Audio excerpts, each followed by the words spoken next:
dick, dick, dick, dick. Dick, dick, dick, dick. Dick, dick, dick, dick. Dick, dick, dick, dick. Emily Dickinson yuck yuck yuck. Emily Dickinson yup yup yup. Emily, Emily, Emily. Emily, Emily, dick, dick, dick. Emily, Emily, Emily. Emily, Emily, dick, dick, dick. Emily, Emily, Emily, Emily, Emily, Emily, Emily, Emily, Emily, Emily, Emily, Emily, wait. Emily, it's time to come home. エミリー、あなたがいなくて寂しいです。あなたが家に帰らなければ、私たちの心は一緒です。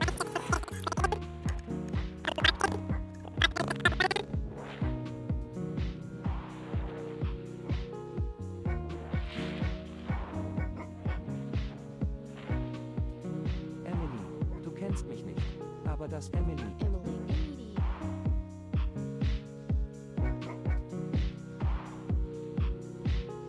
エミリー、 Emily, Emily, エミリー、 Emily, Emily, エミリー、 Emily, Emily, Emily, Emily, Emily. エミリー、 Emily, Emily, エミリー、 Emily, Emily, Emily. Emily. Emily. You see me bobbing my head off beat? It's not on purpose. I think it's my audio. But what are you gonna do, you know? Sometimes things don't match up.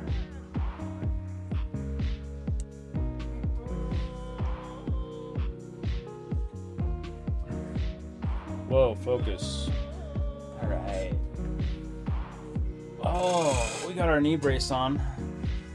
Just in case I gotta rub one out. And by rub one out, I mean my knee. Emily, Emily, Emily. Oh, I gotta do the chat. I'm missing the chat. Emeru. Pop out the chat. Real quick, like. I'm doing this wrong. Sorry. Oh, awkward. Sorry about this.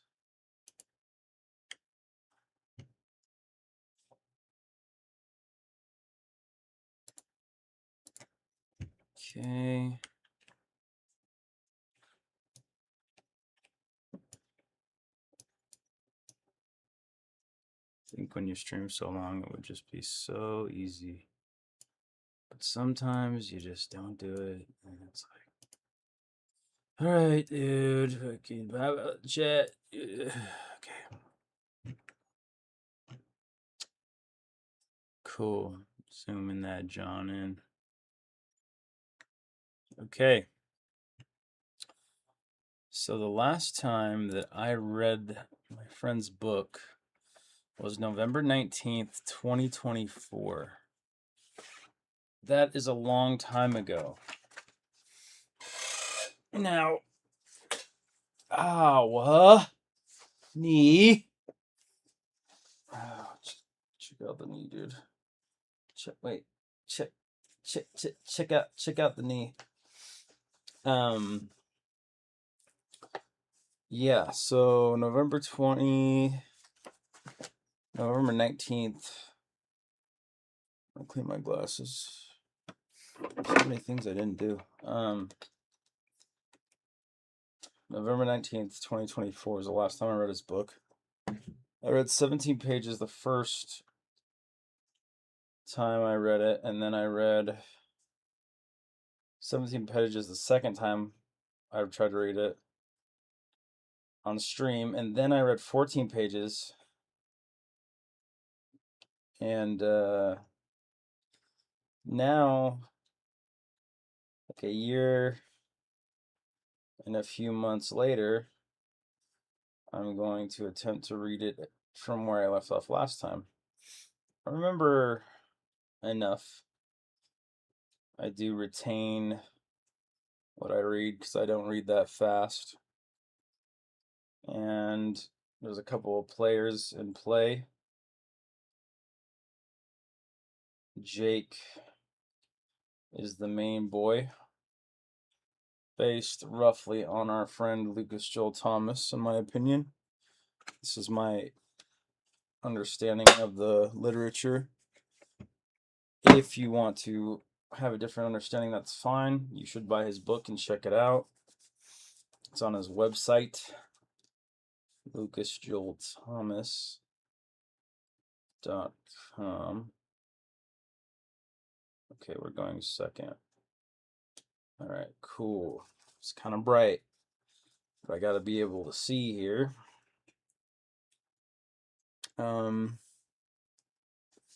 Just make sure the stream's going.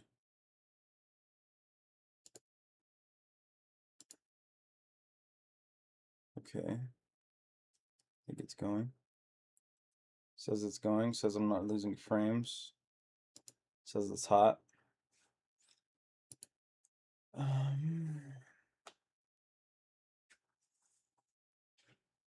Let's turn off our cell phone, because I hate these fucking things.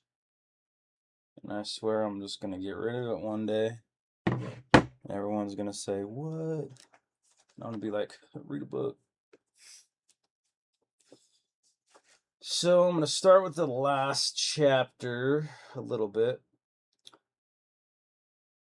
The person calling is not Leah. Pulling up to turn into the street, looking behind, Jake raises his phone from his lap to confirm the name Jillian.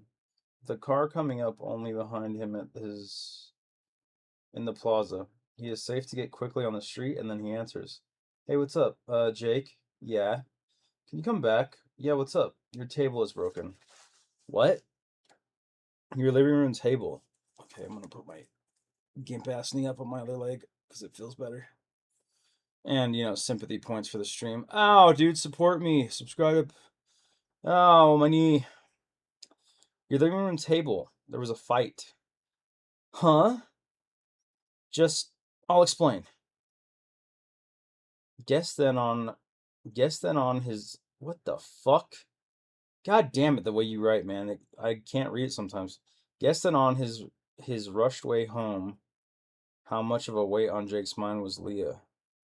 Leah's his girl, I'm pretty sure. God, it's been a year and some change, dude. The players. All right, we're going to fill in the blanks here.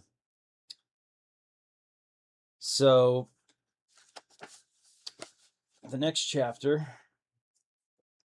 That chapter was Shattered Glass Table. Next chapter, next starred area. Let's backtrack a little. Apparently, while Jake is conveniently dropping Kate off and tripping on something mistakenly charitable to his own ego, accidentally in its origin and being sure but mistakenly a monster if devoured by further diagnosis. A spell sparkles at the end of someone's wand stolen from the fairy godmother's jewelry box, leading the party at his parents' house to approach unseen levels of magical as the uncapped prelude to night. By the way, if you're watching this stream, I'm probably going to read for like a couple hours, and then the homie's going to hop on D2R, and we'll probably do a little farming, a little watching of X-Files. Might stop the stream after I stop reading, though. Literal pixie dusts off life float in the air among the groups of people who sit, stand, hop, and dance in this home. Chris does lose sight of manlet as these particles, the same particles seen within a puckered tongue, is placed tight between the lips and blown hard, make up the space from one smiling face to the next and into the high area where they levitate like soda bubbles slightly below the slanted roof. Neither is this entire scene of a couple dozen folks natural nor man-made, nor of this particular fusing, dispersing element. Couple dozen folks. Oh, sorry about that shit. What was I? Nor of this particle fusing, dispersing element.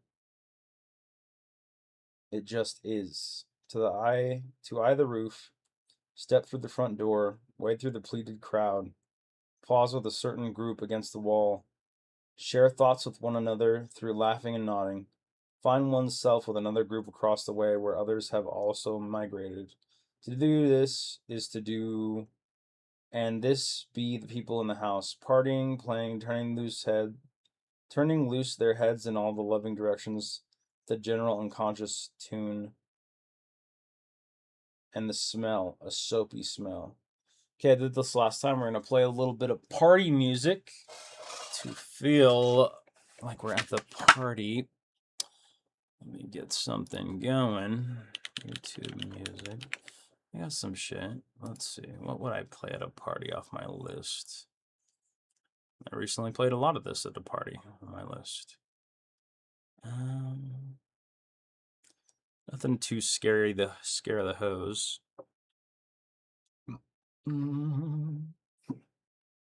Okay, this is a good one. Shout out to my friend Sage Wright for the mashup. Okay, let's turn it down a little bit. Hold up. Okay. Here we go, here we go. Oh shit, we're at the party, baby. Give me a sec. I'm at the party, baby. Alright. Wherever someone is found, and the smell, a soapy smell, clean like suds and intoxicating. Wherever someone is found... Okay, it might be a little loud. Hold up. Wait up. I'm at the party. Jake, your table's broke, you son of a bitch. Okay, there we go. Gotta fix the levels. And the smell. Soapy smell, clean like suds and intoxicating. Wherever someone is found, step left, weave right. Out throw the arms and embrace. At times, these hands do take, and fingers extend, and fingers barely miss. Nevertheless, over the course of tonight... Over the course of what? Taking away from tonight over the course? At times, these hands do take. Nevertheless, over the course of tonight, hands are grabbed in all possible forms. 4 fingers to 4, and tightly held as if in survival. Palm to clasping palm as in casting true gratefulness. 1 or 2 tips of fingers interlacing, or all fingers interlacing the love, and more than most, the easy sliding of palms and fingers in passion by and handing off. Thus all the movement in the house characterized by everything pre-existing.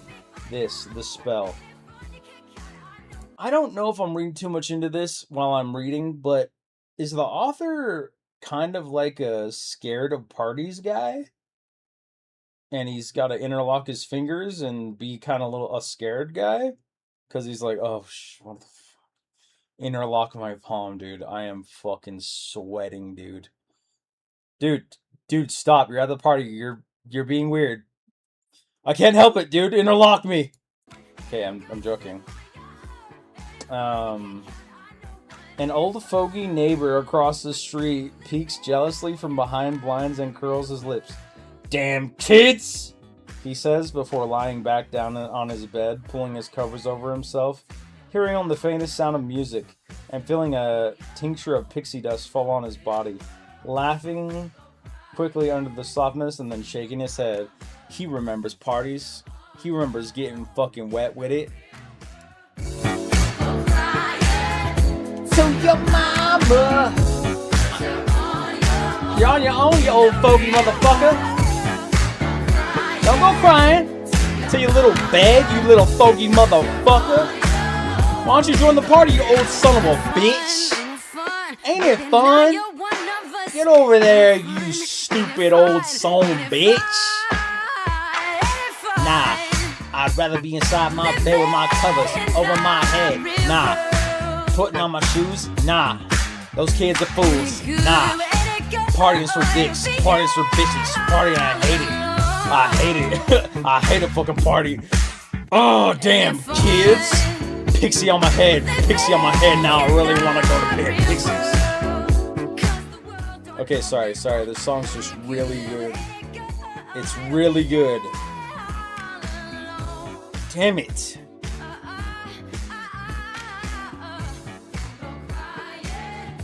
To your mama.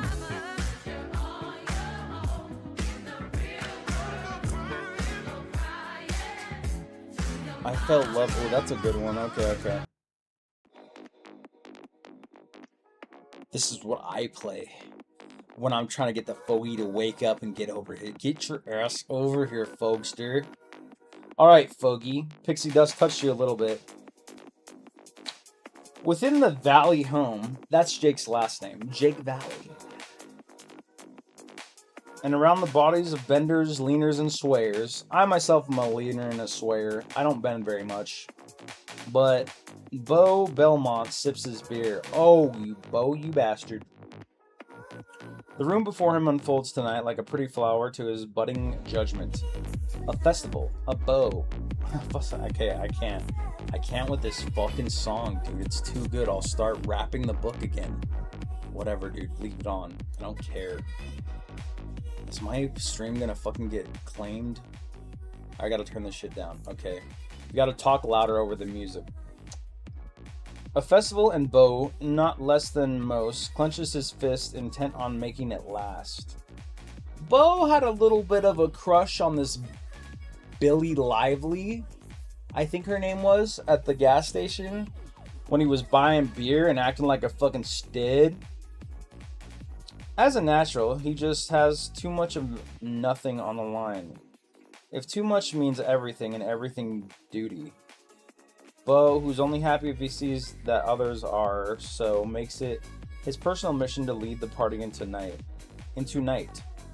Jake is gone! What kind of friend would Bo be?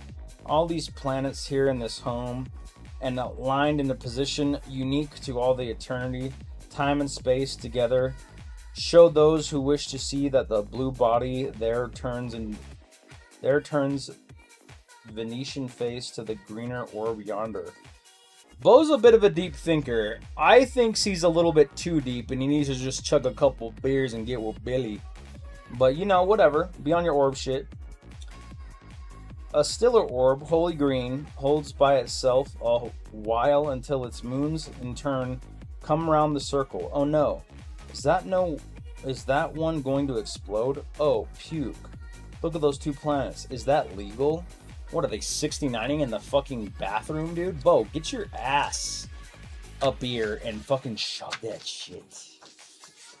Live in the moment, Bo. Is that legal? Bo! Next page. Page 32. We're officially off page 31. What the hell? Poiple?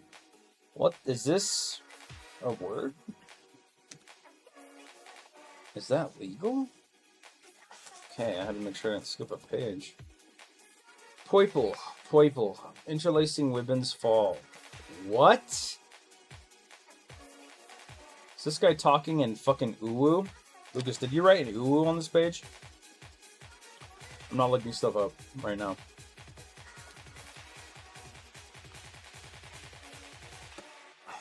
Fuck. Okay. Sorry. No! Kane, don't fall. I need you, just in case.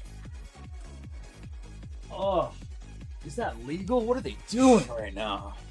What are they fucking doing? Are they getting snazzy with it?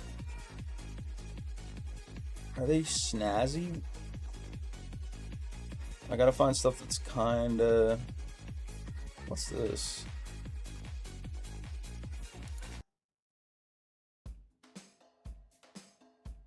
Okay, maybe not. Oh, this one's good. Leaning Like a Fool by DJ Smokey. Motherfucking Kush Aliens. Hey, Bo. You think that shit's legal? Shit, man. It better be. Poiple. Interlacing Wibbins fall, and everything takes a second look. Before the magic is fully recharged for the night, it is dance addressed. Then the to be timeless question whether one planet is the cause of all the fun. Certainly from a place of power, things move to the tune of their own effect. Not that things revolve around things as moons and further planets, but rather the force of other planets is set, fixed, and projected in curved favor. Whether or not any of this is true, this party zooms a veritable Saturnalia of men and women in full and forming shapes. Young, turning, spinning, stretching, pulling, pushing, dancing. All things I can't do with this fucking knee right now. Take me to a party, let me get in there. And at a rest, still moving, headed by the design of a few choice special ones, made up the combination of Mars, Jupiter, and Uranus. Nice. Nice. A little loud on the music. Hold up. Sorry. Apologies. Turn it down a little bit. Just have a little background music. I'm at the party. Bo takes another sip. Furthering helping dutiful cause is the anticipated arrival of Billy Likely. It's likely, not lively. Billy Likely. This is the girl that this is the girl that was she worked at the gas station. And him and Jake went to go get beer and had an existential crisis over what they should do for the party and taking away from tonight. I don't know if it was existential, but they were definitely thinking deep. And homie was just buying some beer and trying to impress old Billy. But looks like Billy's showing up. Arrival of Billy, Likely, who, if this whole thing is to go as planned, his getting with Billy, his taking her, then she must step into a house where all moves just. In a presupposition as unique as from Bo's authoritative place as a popular easygoer, drinks will be fetched, conversations will be stoked, flights will be weeded out with the utmost discretion, drinks will be poured, table games and beer games will be played, rules will be established and adhered to without the annoyance of rule setting. The air will be set at the perfect temperature throughout the night. Drinks will be chugged or sipped, whatever the preference. Doors to rooms upstairs will be closed and off limits unless the downstairs bathroom proved to be enough room, or if a boy or a girl who had previously held good relations with Bo or Jake wanted access to a bedroom. And again, and for emphasis, and for as long as it can be maintained, drinks, drinks, drinks. As long as all this happens, and as long as nothing seems to happen, then sincere asides, otherwise unseen, will follow, wherein a guy or a gal will grab guy or gal friend, usually respectively, and as we've already seen, outpour their heart and in their speech say that they love most in those friends of theirs. Tonight, everyone wins, and the little interactions between the pairs. Bo Belmont thinks it is not beside the point, but in fact the just now. Bo witnesses this magic coming from a nerdier kid who has a hand on Chris Brunsbury's shoulder. I'm telling you, you have it made. I come here looking around and yes, all these people are cool and this is a good time, but look at you, bro. Confirming that this is all in one true, false, warranted, and wanted. Bo sneaks a glance at his modest friend Chris's face and sees that, indeed, Chris shakes his head and puts the compliment back on the guy. To this, Bo nods and smiles and furtherly scans. If a girl comes up to him with a problem like, have you seen so-and-so? Or, Bo, do you have a charger? Or even, do you think I have a chance with Heather? Then Bo, well, at this last hypothetical, Bo gets a little overly reflective on us all, and almost by mediating on coincidences, loses his thread, a role of head honcho. But for the most part, Bo hears the request, nods, pulls his brow, and gets straight to the matter with a good worker servant's fervor. His mission statement: developing, maintaining the life of the party until the end of tonight and thereafter. Is this why this motherfucker's sipping? Is this why he's sipping instead of chugging? Senor Sipper Bo Belmont? This is what unconsciously goes through his head on repeat, while consciously he's focused on loving his job and doing as good a job as Dingo does being a dog. Oh, the dog. Dingo the dog. Bo and the dog. From one soul to the next, Dingo by Bo's side lets his tongue drop in temporarily loyalty, and Bo holds reason behind a tight smile. At several moments, he bends down and rubs Dingo under the collar and into his itchy neck like no other human can, but for the most part, both of them stand there next to each other, on two legs and four, in the moment, and this is Beau Belmont. He thinks and he doesn't. Let's call what he does control, limited through inaction, and this, of course, makes him, in this minute, happy. That is, until the job of acting host is so tragically interrupted by him happening to notice that his best friend's girl, Leah Dodd, that's Jake's girl, is flirting with some rough type. Ooh, shit. Who does this guy think he is Beau's first thought. This is Jake's fucking hoe. It is his mantelpiece. It is his mantle-acquired woman. And Beau is a just man, ready to pounce like a panther in the night on this unforgiving male. Okay, I gotta stop making up shit. This is not what Lucas wrote down. Who does this guy think he is Beau's first thought. Perhaps proving his earthen connection to absent friend, there really is some flirting here. And so he watches the two the next minute, with not so much as a sneak of the glance, but a scan of the natural stance. Ooh, bars? So he watches the two the next minute, with not so much as a sneak of the glance, but a scan of the natural stance. Ooh, shit! You just tuned into a reading stream. I'm reading Lucas Joel Thomas's book that I've had for the better part of 3 years, and I'm only 33 pages in. I was just bored, had some dinner. I was gonna wait for all the boys to get on Diablo. Let's see if I'm still in game, actually. I am. But I figured we could just run the rest of the terror shit when everybody gets on. Oh, I'm gonna play this song. I'm gonna play some house. Play some fucking hard house. Beau Belmont does not like his girl. I'll be there in a bit. Cool, sounds good. I'll probably hop in. How long have I been streaming for? I haven't read very much. 27 minutes? Alright. I'll wait till we got 3, I guess. 3 for the Herald buff. Okay. We left off at the bars. The next minute, with not so much as a sneak of the glance, but a scan of the natural stance, to his humph, a billion variations of how this newest interaction, possibly wrongs, pervades Beau's head with the basis of, but Billy will be here soon. It's okay, Beau. Just watch. Ooh, dude, Beau's a serial killer, bro. I know this writer, and Beau is a serial killer. He's having a Sophie's choice over what? Scanning the stance of some random-ass man?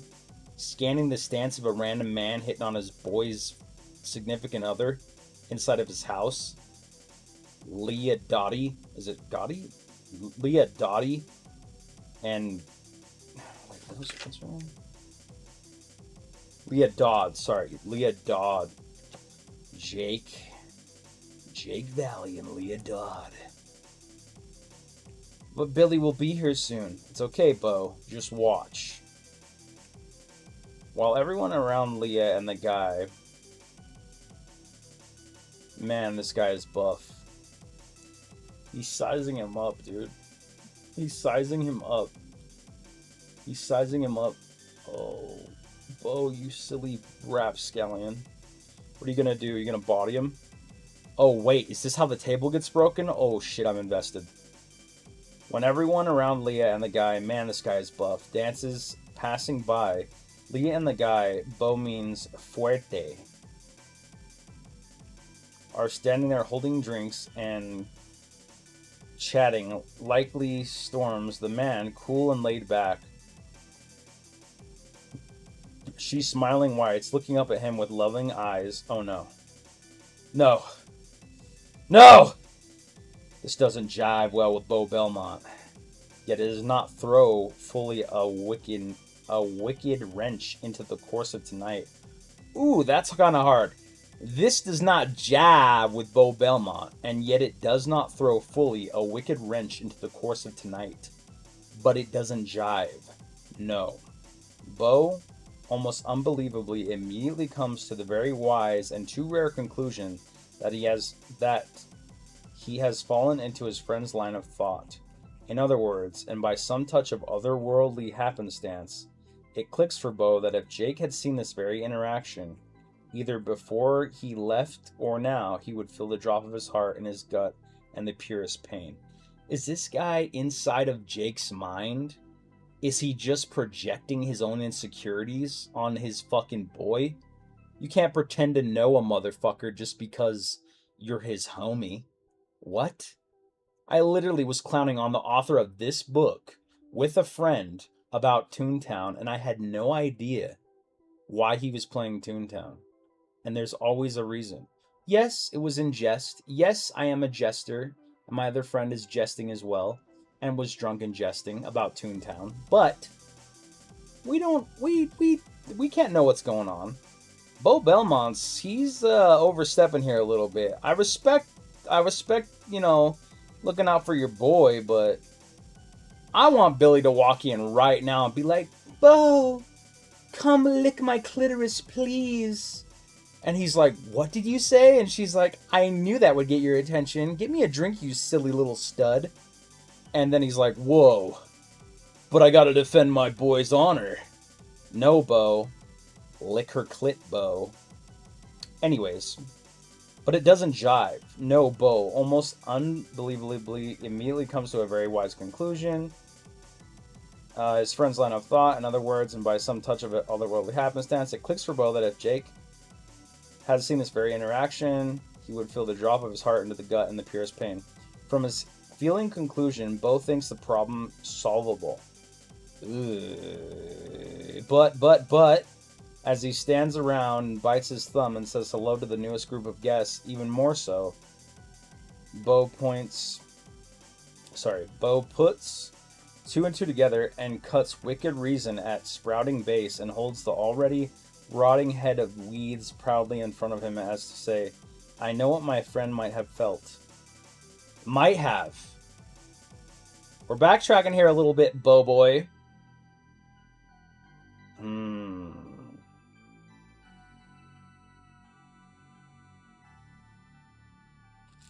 What does he say? Either before he left or now, he would feel the drop of his heart into his gut and the purest pain. He would. Now, he says, I know what my friend might have felt. From would feel to might have felt. Beau, stand on your shit, big dog. Or what? What are you gonna do? You gonna punch him into the table? You gonna fucking let him go flying? Leah Dodd's not safe unless you defend your boy's honor. Come on, dog. Let it rip.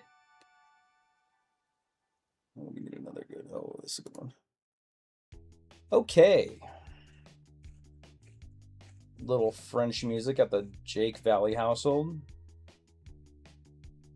I'm keeping the music going because of party. Okay. Friend might have felt. I have also felt what he has felt. The projection. And there is nothing here to feel because we would be wrong.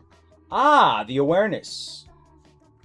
These are Beau's words in image, but aloud he thinks to say a heartfelt, dude. At any rate, this noble realization places Beau at the highest of heights.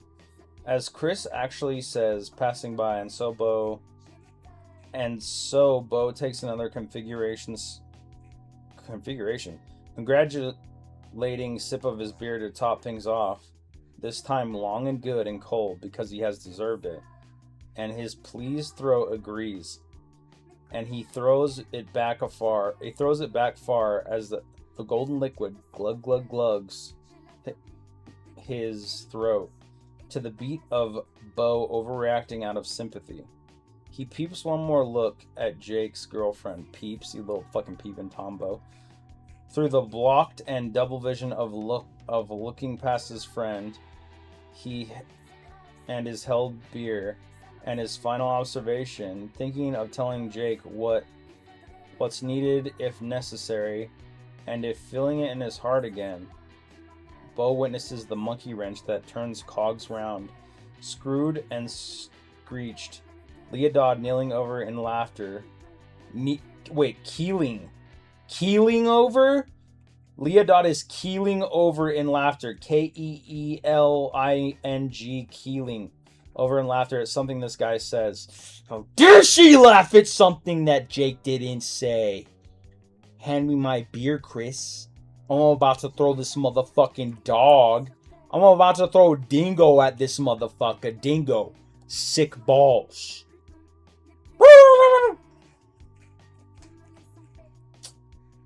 Okay, Leodod keeling over. Shit. In laughter at something this guy says. And then it must be understood, not only gripping his upper arm with a confirming wrist, but then pulling him in close and whispering something directly into his ear. Bo, are you okay? He wipes his lips with his balled fist. He clears his throat. Yeah. A few others look, even the rough type. First him, and then Leah, And then Leah. Damn, thinks Bo. The obligation, I'll get some paper towels, says someone. I'm okay, says Bo. The beer on his chin and now on his fingers and palm is going to be sticky if he doesn't wash his hands. With this thought and also someone wincing at his quick and off-putting explanation, Bo, fallen from his height, already feels the charge into night. He then thinks about Billy. Damn. Instead of sipping now, he takes a deep breath. After seeing, he thinks all he needs to see. He turns away and pretends to be doing something else. What he doesn't know, he leans on the kitchen island for a second and looks for a friend. He feels his heart beating. Damn it, he might have messed the world up. Okay, looking for another song. Here we go. Space Between Us. Ooh, Space Between Us, the World song. Okay, I hope my stream doesn't get fucking taken down for all this music. God damn it.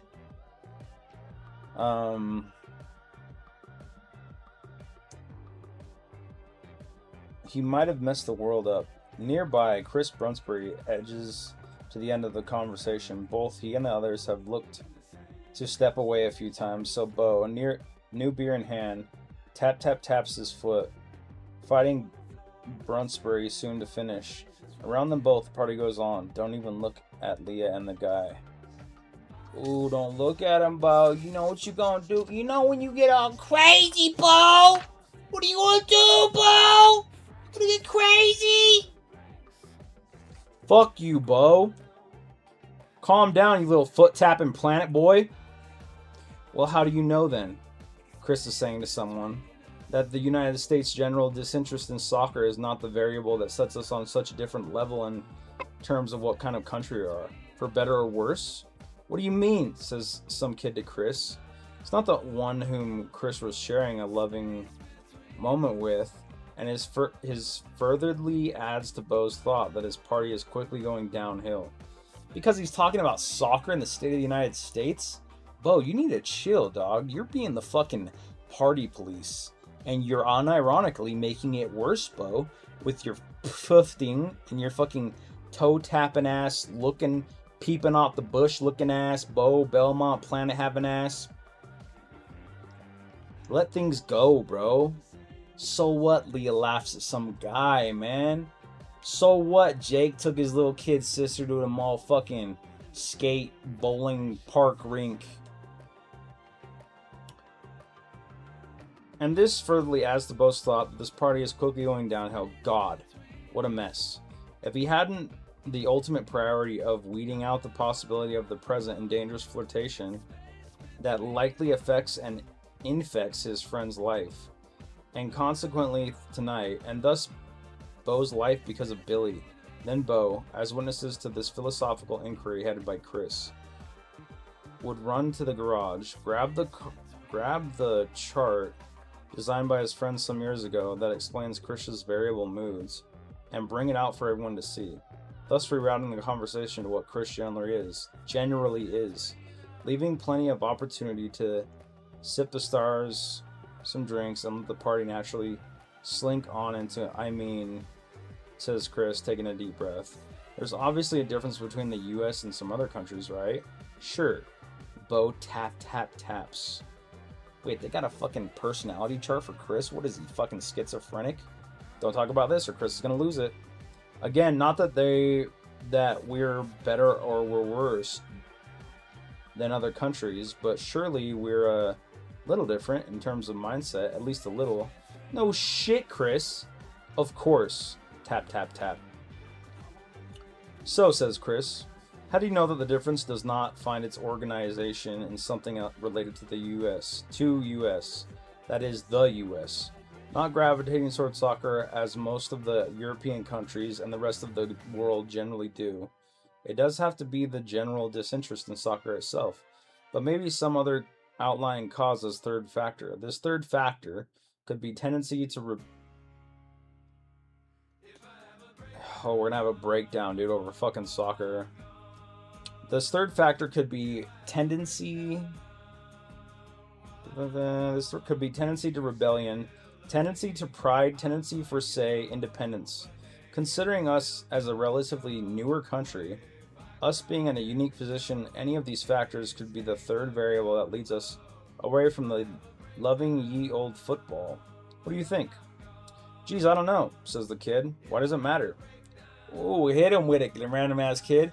Why does it matter, bro? Why don't you watch soccer on your own time, you Manchester ass dork?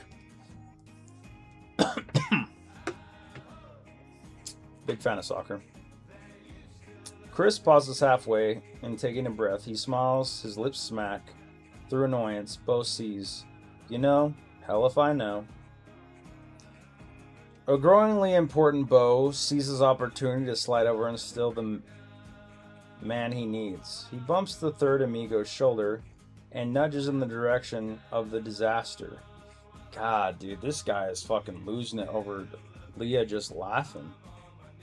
The other friends relieve into the party. Bo insists on Chris to look.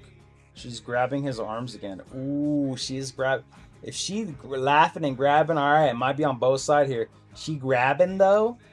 Ooh, Leah grabbing those arms and being like, oh, you're funny. You're so much more funny than Jake. You want to come in me and then we won't tell Jake and then I'll fucking confront him. Sorry. He bumps the third amigo's shoulder and nudges. The other friends were leaving the party. Bo insists that Chris look.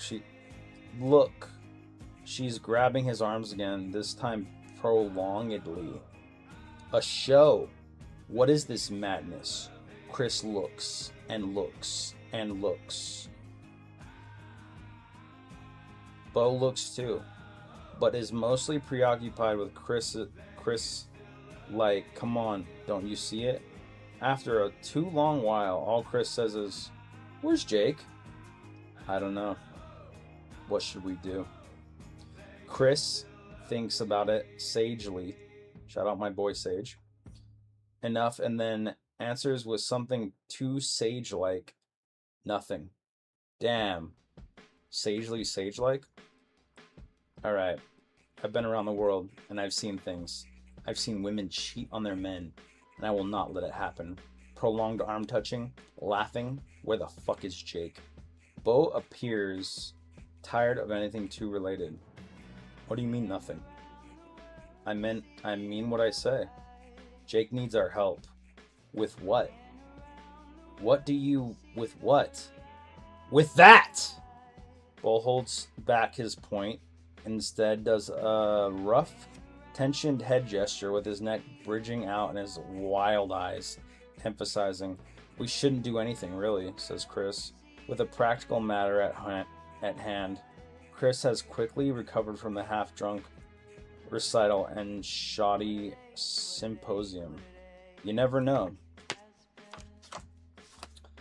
He says, maybe they're just talking. You know, my grandma has always said, it's not who you flirt with, baby, it's who you go home with.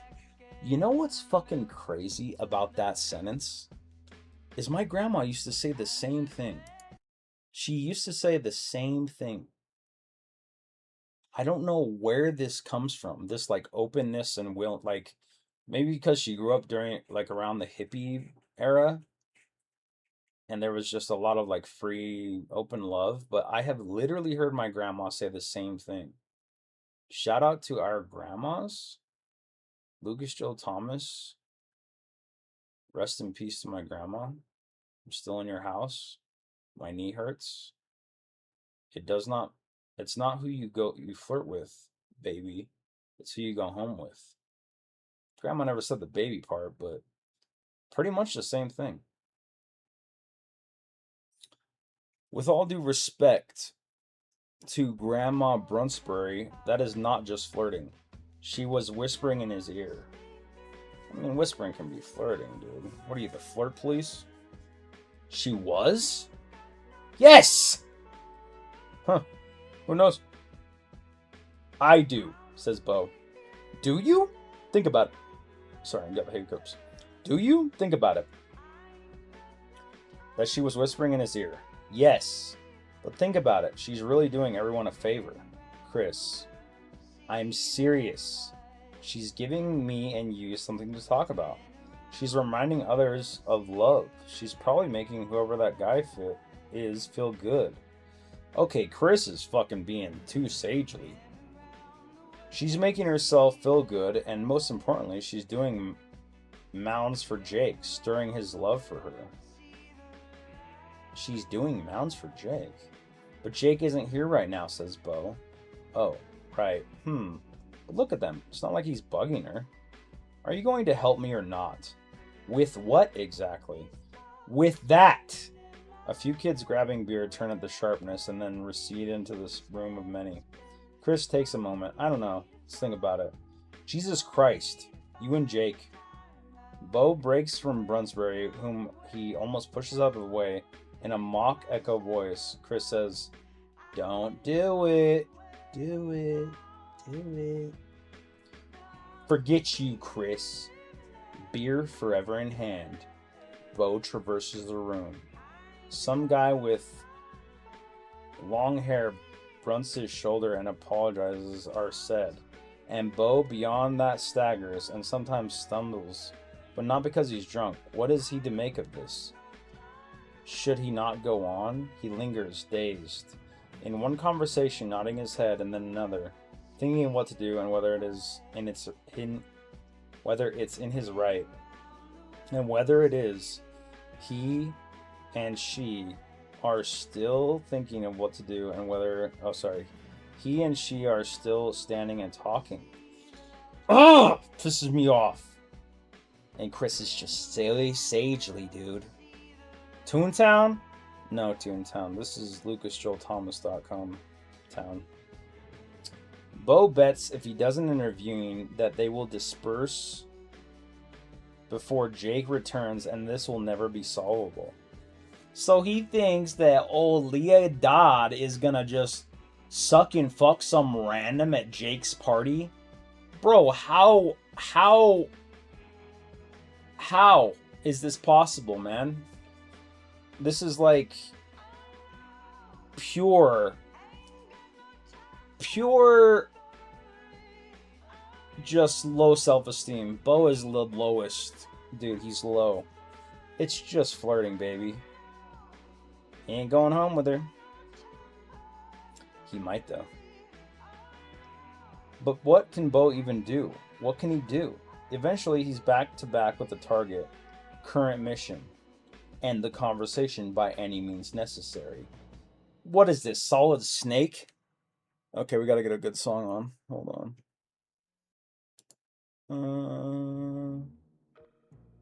Here we go. It's a good one. Yes, dude, this is a good song. Shout out Otis Redding. Who put Otis Redding on the party? What can he do?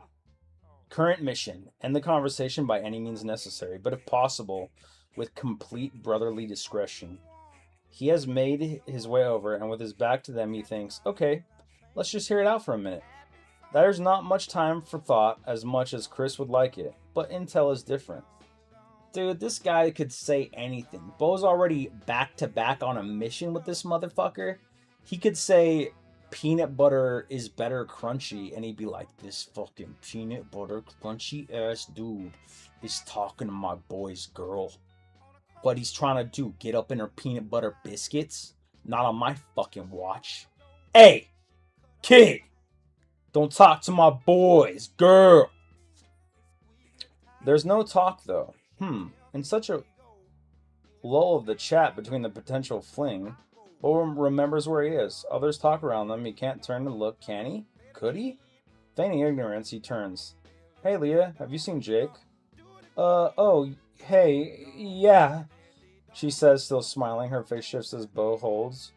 He gave Katie a ride to the Hendersons. Oh, okay. Bo knows, nodding his head. He looks at Leah for an awkward 5 seconds. 5 seconds, dude? That's a lot of seconds. 1, 2, 3, 4, 5. 5 seconds? Really, man? And then he snaps his head to the guy. Hey, man, I'm Bo. This is how I imagined he said it. Hey, man, I'm Bo. He says, extending his hand. He now looks upwards at the guy who meets Bo's hand with a firm church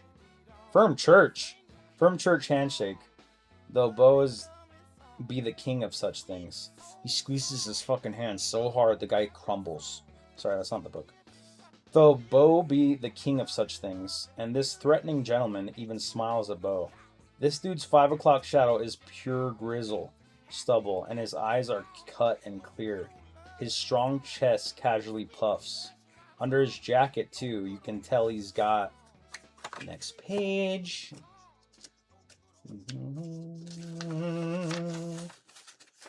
Under his jacket, you can tell he's got some weight to him. Ooh, shit.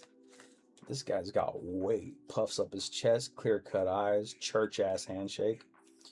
Though he modestly hides it. Strong is the word, to the point where normally confident Bo Belmont's manhood feels personally attacked. Brent, says the guy, nice to meet you. Brent, huh? That's a bitch's name. And you look like a bitch. With your puffed up chest and your weird ass jacket. Fuck you, man. It's my boy's girl. Leah, get behind me. And I'm telling Jake. And you better be fucking him later tonight, because I don't like this shit. Sorry, that's not in the book. It's at this point whether we later consult Leah, Brent, or Bo that the story, red and cloudy and gutful, becomes muffled. At the start of which, for an extended amount of tunnel-visioned time, Bo keeps shaking the guy's hand and smiling and shaking the damn sweaty thing and repeating the guy's name, smiling, and hands still shaking, even taking his time to finish his new and full beer while Brent, going along with what seems to be a joke, smiles politely and looks at Leah for confirmation. This is a joke, right? Leah, being the first to sense something wrong, loses her smile. Bo, she says. Bo's about to serial kill this motherfucker. Again, it's at this point, or sometimes a little before, as Bo is tripping in red, where the story muffles, because onlookers, a very few who happen to be barely glancing, say it is at this point that Bo throws a right hook. Dude, he literally introduces himself to this guy and he throws a right hook. I'm not a fan of Bo Belmont, dude. I could give a fuck if he licks Billy Lively's clit or doesn't.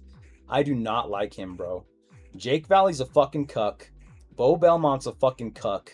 He's not a cuck. He's a fake-ass stud cuck. I don't like that word either. That's why I'm using it. I do not like Bo Belmont big dogging. So what, bro? Someone talked to his girl? What the fuck? Orbiter of the party? Dingo scratcher? Beer haver? What is this shit? Whack, dude. Don't talk to my girl. It's my boy's girl. Bo's throws a right hook, but these people, against Bo's word, didn't see that Leah, on the verge of seeing something go down, grabbed Brent rather than Bo with two hands now as to pull him away. Not the first time Leah's dealt with this, apparently. And all three involved will vow that way more than a few words were exchanged before the blows, and though differently, all will mention that Jake was mentioned. Regardless, for one of tonight's peaks, will be as Jake when he steps up to his house's wet walkway, after getting the phone call from Jillian, who not long ago had worked with her best friend, Leah to let down the purple streamers. So sometimes later, after a punch or two was thrown, Jake is running a hand through his hair while approaching his front door. On the front steps, Jillian plays the role of a girl who comes out to meet Jake before he rashly enters. She has on a guilty wince, not much for Jillian right now. Jake looks immediately behind her and sees through the door the party still goes on and people are even smiling, but some are stationary. Then the table is out of sight and Jillian's face looks not unlike his little sister's. "What's wrong?" Jake asks. "Your table. Leah. Bo. Brent." "Brent?" said sad Jillian sighs, looks down and steps aside. Jake makes by her and through his front door immediately sees that yes indeed his parents' glass table has been shattered. Nice. He scans the room of people who are looking up at him with equally guilt-ridden faces. Most of them, the close, stand around and offer to help. Sympathetic shrugs, pouts, and more winces greet and stay with the host. Yet no one offers the explanation. Great. Nowhere near does Jake see Leah, and the music plays on. A handful of the closest friends, including Chris, offer a hand in the form of verbally exposing their sympathies, and Jake accepts all the sorries and now how can we helps while moving towards the center of the commotion. Here some of his friends scoop to be discarded glass off the carpet. The table itself is absolutely shattered, leaving only jagged killer edges around the entire triangle. Great! Over the shoulders of a few people, Jake seems the vacuum held high and brought his way, and as he thinks Leah may be the one to bring it, he sees that a helpful random makes his way. The Surfer Man. Thanks, bro.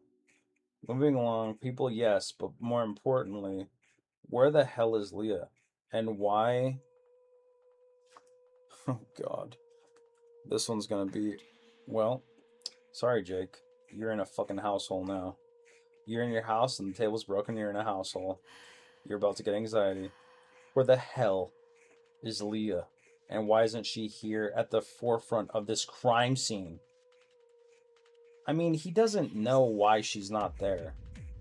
These fools are fucking bad party throwers, and I don't like either one of them.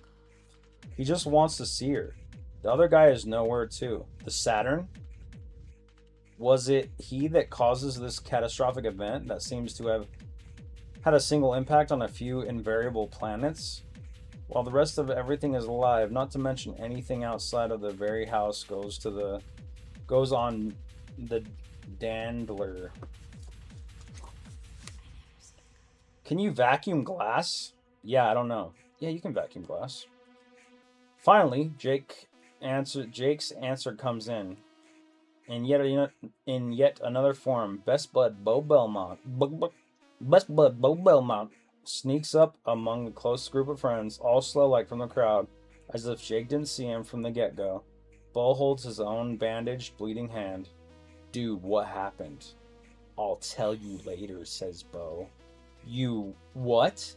"Oh, trust me. I will.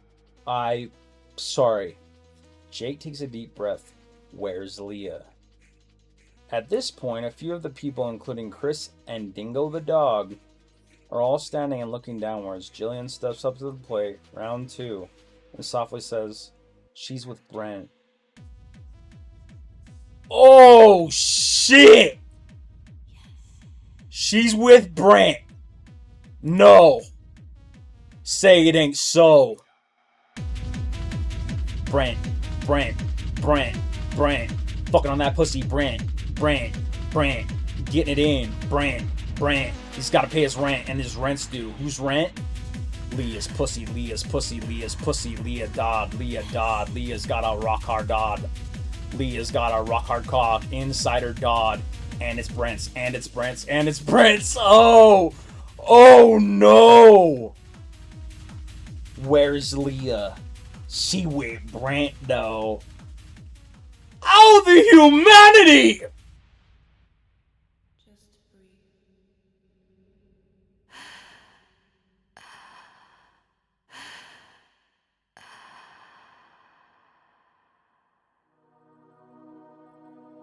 Leah Dodd is inside of a room, naked, covered in oil. The oil, Jake's mother's. They just found it in the bedside table. Brent, a professional masseuse, releases the tension from Leah's thighs and her buxom breasts. Leah, forever grateful, grabs a beer, takes a sip, pours a little bit on her belly button. Here you go, big boy. Brent leans down and sips it up. Thanks, babe. Hope your boyfriend doesn't come back so we can just sip up on this fucking belly button beer. Oh, shit. He's done. Fuck that. Pussy. Brent. Get it. Consequences don't exist. Consequences don't exist. Leah Dodd, hard cock inside of her bod. Okay, I'm sorry. Why am I rooting for Brent to be fucking Leah Dodd? I just hate these fools so far. Jake takes a deep breath. Where's Leah? She's with Brent. A pause. The music is growing quiet in a change of songs. Okay, I'm changing the song. What are we changing? Oh, All My Love, dude. Oh, dude, no, Prince. Dude, Prince is playing and fucking Leah's getting dick down Toontown style. Alright. Brent, says Jake. He blinks twice. He blinks crazy, dude. He blinks like crazy. I don't know if you can see my blinking. He blinks crazy style. Blinks twice. Who's Brent? You know Brent, right? Says Jillian. Then laughing. You know Brent. No, I don't. I don't know Brent. Who's Brent? He says Jillian. Leah went with him to the hospital.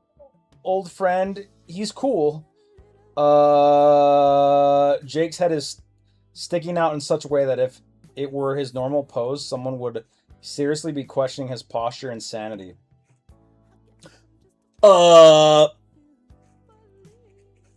Add to that, he is now turning his head sideways in pure disbelief and widening his eyes. He looked like an estranged ostrich ready to attack. Then comes natural appeasement. Jillian, Chris, and any other strugglers who feel obliged to oblige Jake slowly turn towards the only person who can give what counts as honest to God explanation. If we can even trust any person involved, where's a welling gulp is heard. Did someone do that on purpose? Even Dingo ends up running to Beau Belmont's knees, and eventually Jake turns towards his best friend. Well, says Beau, rubbing his hand. I can explain. Jake's eyebrows raised. I was hoping that much, dude. What happened? I guess my anger got the best of me, but I was looking out for you, man, I swear. Jake squints, then he sighs, and then he laughs shortly and bitterly. That bitterness isn't directed at anyone in particular. Not Beau, not Leah, not even Brent. Chris, but at everything in general. Brent or Chris, but at everything in general. Nothing. He actually sighs aloud. To confused stares, and he pushes his bottom lip out with his tongue and puts his hands on his hips to complete the thinking pose. What is Jake, fucking gay? Sorry. He shouldn't be angry at table alone. He sighs again and pulls out his phone to dial his girl. Ooh. Damn, girl, why you listening to Prince on the way to the hospital getting a blowjob to that Brent motherfucker? I hear you slurping in the background, bitch. What the fuck you doing? Jake, no, we stopped for Slurpees. Stop, Jake.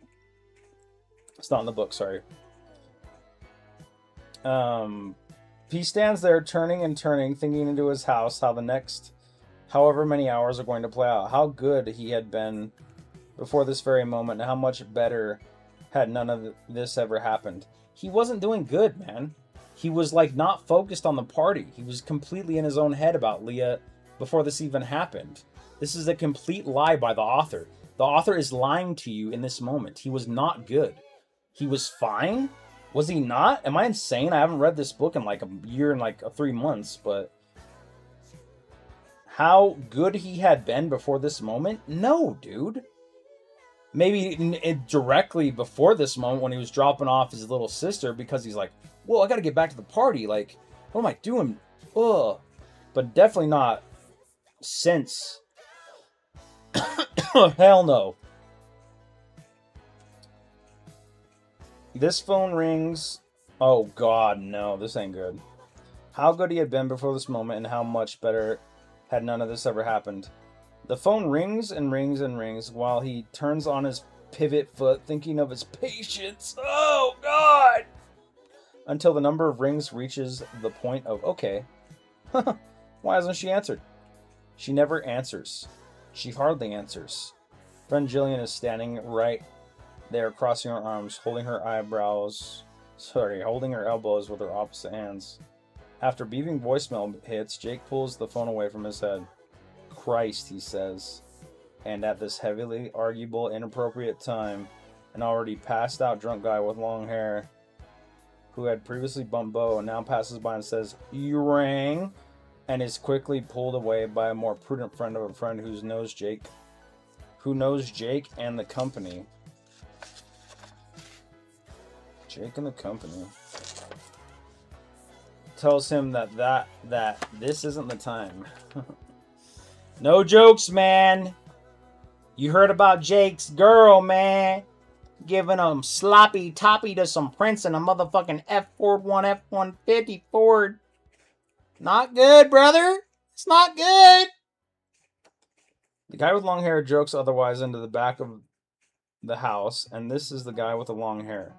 Sighing. Is this...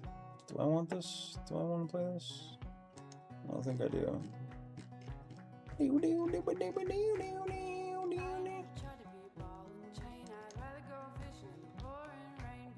What the fuck?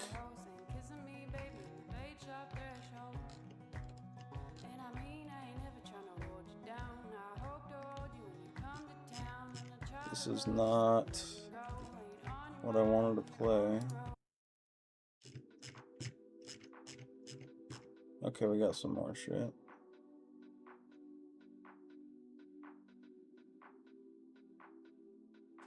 Okay. Sighing, Jake stands in the middle of his living room and thinks, table. Okay. It's going to be some trouble, but he knows what kind of trouble. He's going to have to pay however much full, but again, that much he knows. Guilt, sure, but no need to worry about that. It'll do. Now here's Bo, withholding something that he obviously wants to tell Jake, which Jake guesses will have to wait for later. Cool. Very cool. What type of situation calls for a best friend to withhold something so vital?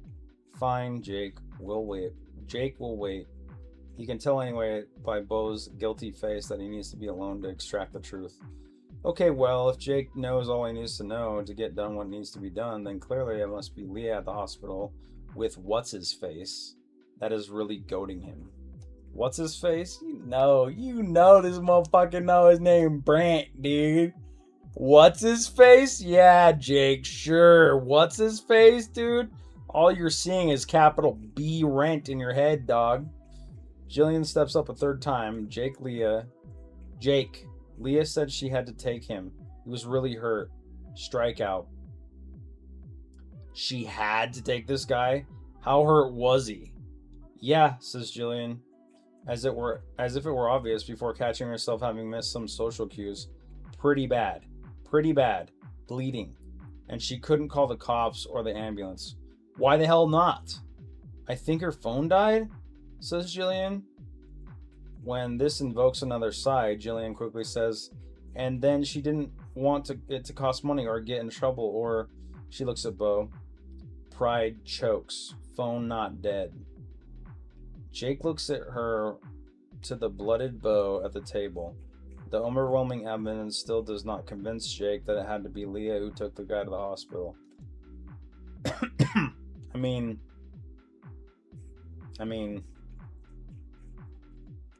he did make her laugh, dude.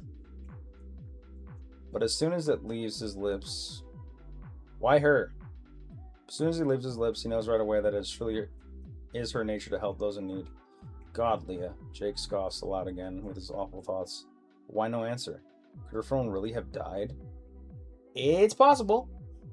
But really, why didn't she have to take him? Why did she have to take him? Why didn't she have someone call and tell Jake? Why didn't she call Jake? Did she tell you to call me, Bo?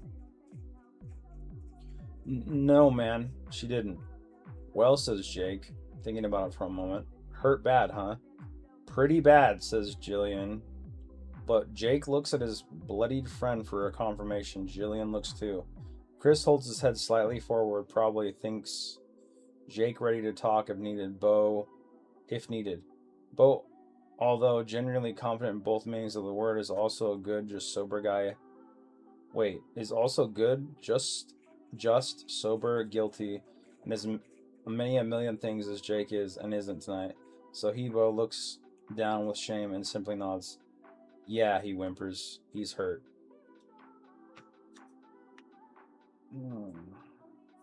Brent didn't deserve this, man. Isn't a man allowed to fucking cast upon a joke? Upon a random? Isn't it something that's allowed to randomly cast jokes? Focus camera?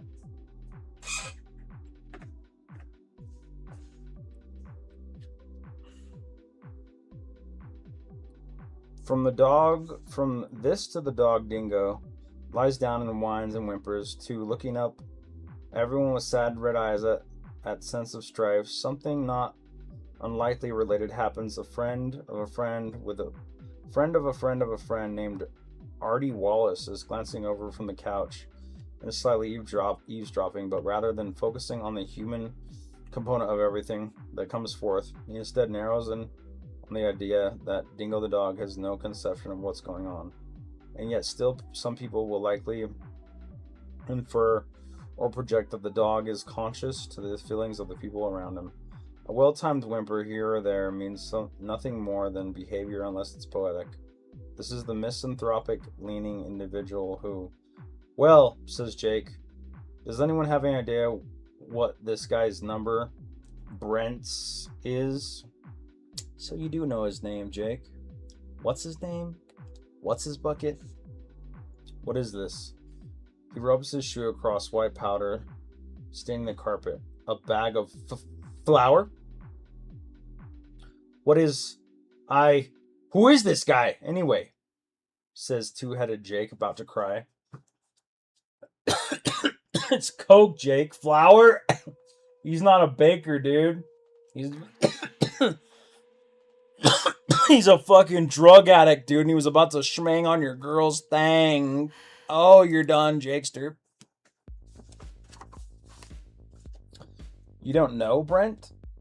You don't know Brent, says someone. A sharp breath. Jake stands in the living room of his face with one of many life's moments, perhaps all of close enough examined, whereas there's only one possible solution. Perhaps all if close enough examined, wherein there's only one possible solution, action of which, even though it's been minutes, Jake has to pull it off long enough, and any further delving into the fact that only means delay and further discussion to all the things he genuinely needs. He scoffs, sighs, final air. Bo, let's go, he says, turning around. Where? The hospital. Come on. Really? Okay. Lapdog Bo with his little bandaged hand headed to the hospital with Jake in his left hand, not his right, because that's the bandaged one. Right hooking. Right hooker. He's a hooker. Really? Okay. Fuck these fools, man. I hope Leah is licking the wounds of the bloodied cocaine dealer, Brent. Oh! Both Jillian and Chris reach out to him as if to say, Jake, is that really the best and most logical ethical solution here?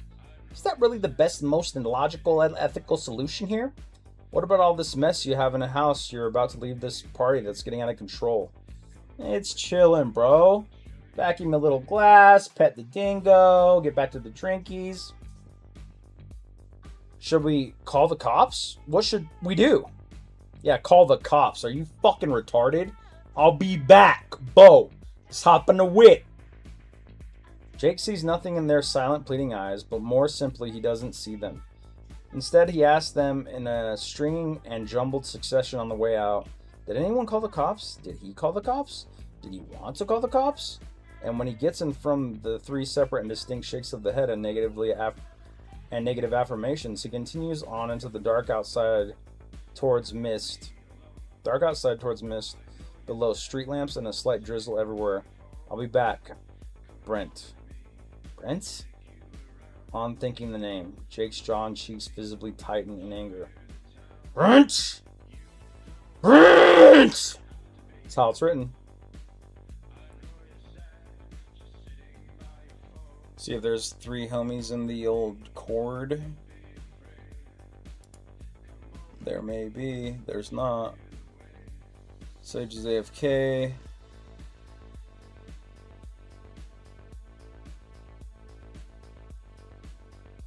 Don't use them for the audiobook. Why? My voice is great. How rude.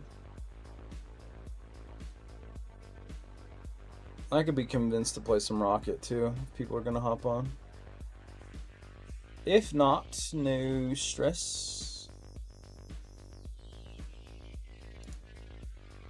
I am going to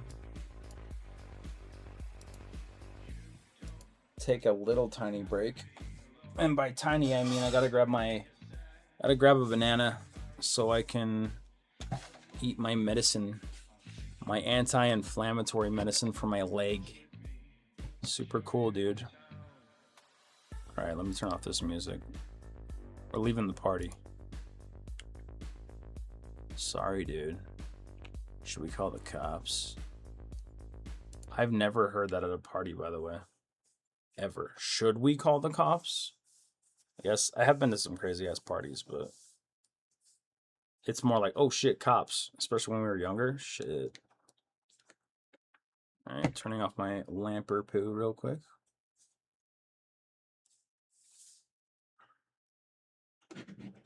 Oh shit, the cops? Let me get a banana. I don't need to fill up my water. Oh, my knee, dude. Oh, focus, camera. Camera, please. Okay.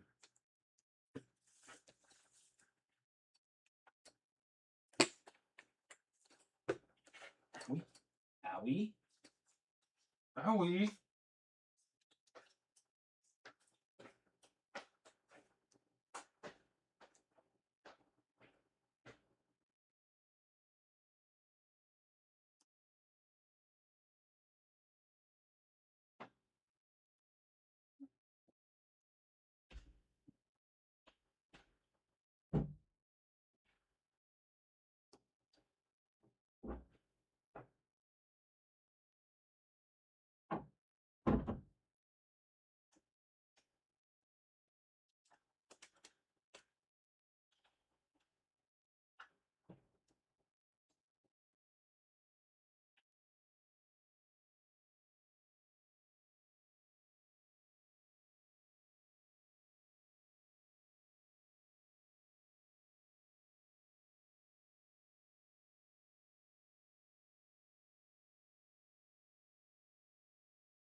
I can't bend my leg. Ow. I can't bend my leg. Ow.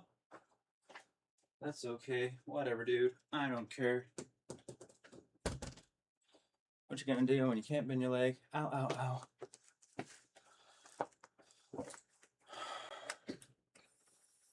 Alright, I'm gonna silently eat this banana. Maybe not silently. It's kind of gross listening to people eat though, right?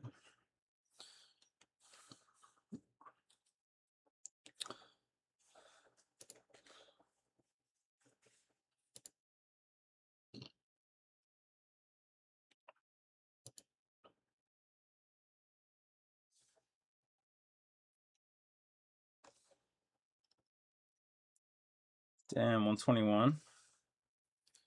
Haven't hit the 2-hour mark yet. Okay, this banana's pretty soft, but it's not bad. Color's good. No bruising.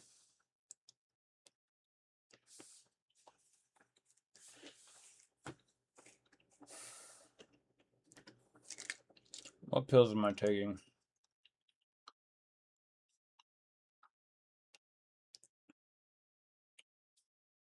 Indomethacin.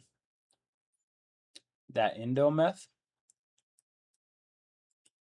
You guys hear the little thingies off? Little fucking gross little thingies.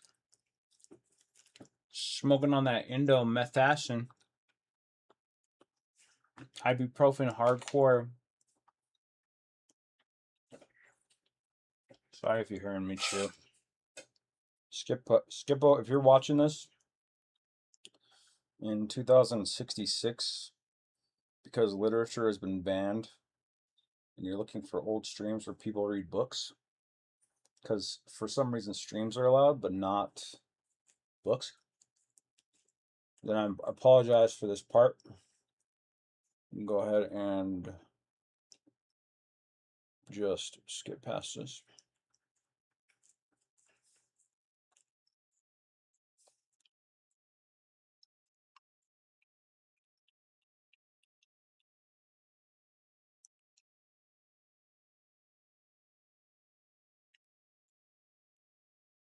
I had some dinner, but apparently you're supposed to eat with this stuff, so I gotta call them and see if I should do a refill. My knee is in pain. So random, dude. I just woke up one day and I couldn't put weight on it. Pretty wild. I still can't extend it all the way. Just hurts. The back of the knee really hurts. Griffin, if you're watching, then we should get Sage on and play some Rocket League. Sabi's on. Rocket. Before everyone goes to bed.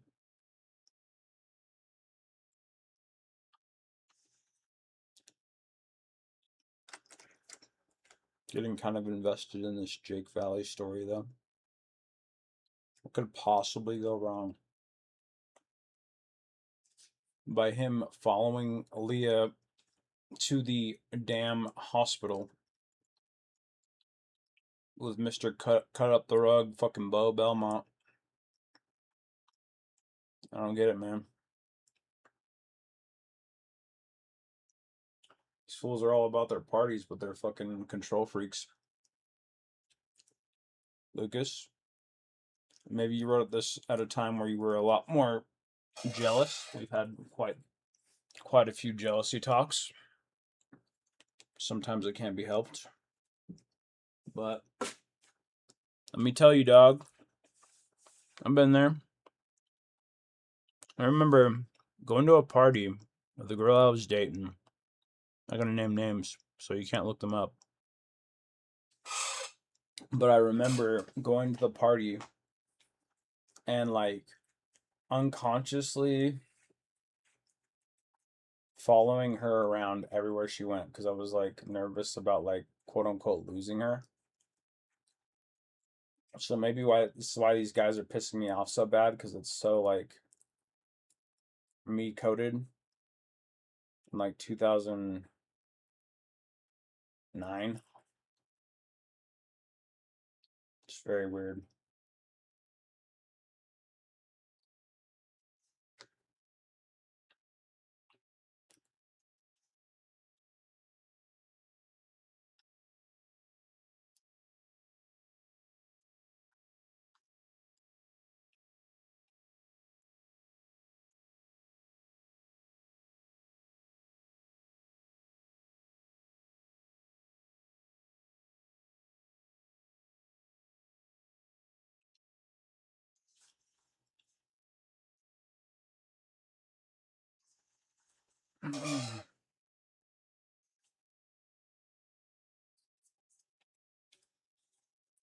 Rubbing the leg a little bit.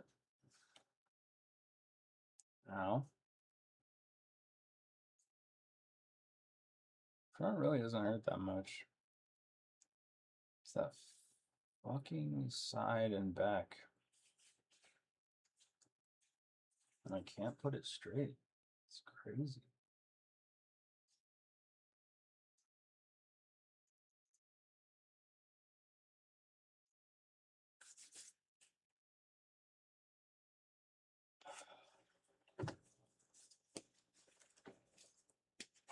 Pill mode, pill mode.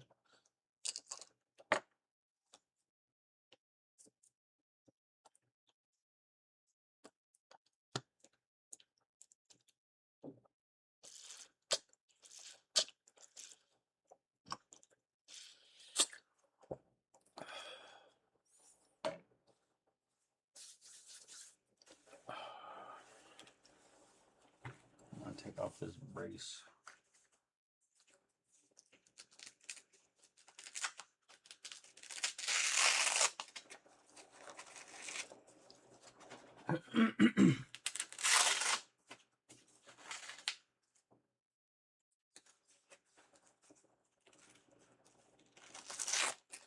I'm getting banana all over my brace. Oh, getting banana all over my Darren Williams brace.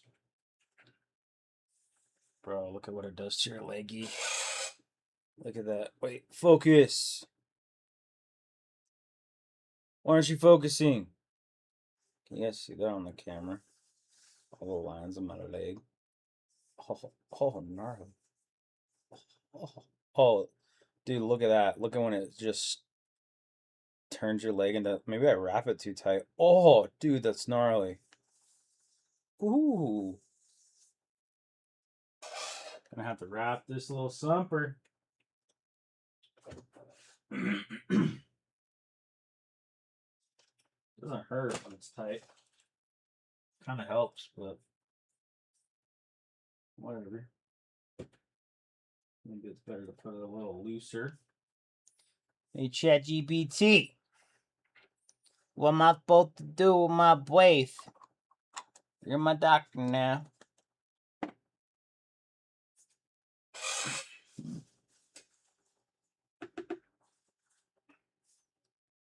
Oh. Oh, I can't bend it. Oh.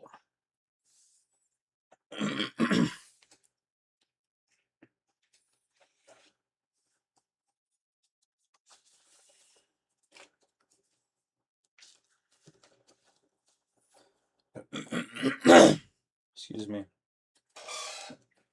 Let me clear my throat from the banana pill. It's airy. Earlier, when the party was just beginning, Jake had taken a break from some fresh air to look at stars and, of course, to think about Leah. Because that's his given. After that, he searched for purpose on the beer run, or a reason for why he felt the way he did. Right. When he stopped searching, it was when he found peace. Multiple times, but still now, however, he's right back to the search in the wrong way. Because he's certain he doesn't quite like it. He doesn't, in fact. He's angry at that. Not liking it. He still walks on. Ugh. Action. Action. And since to do anything else, including nothing would be a plight more miserable. He walks on, determined with his feeble choice. He marches out of the home of his, with his best friend trailing, both of them making for the car. Jake in wide lunges, Bo in short, catching up steps. Bo, best friend that he is, saying nothing at so sensitive a time. He quietly holds the blooded hand that hurts and just wants to talk. Jake will talk. Brent!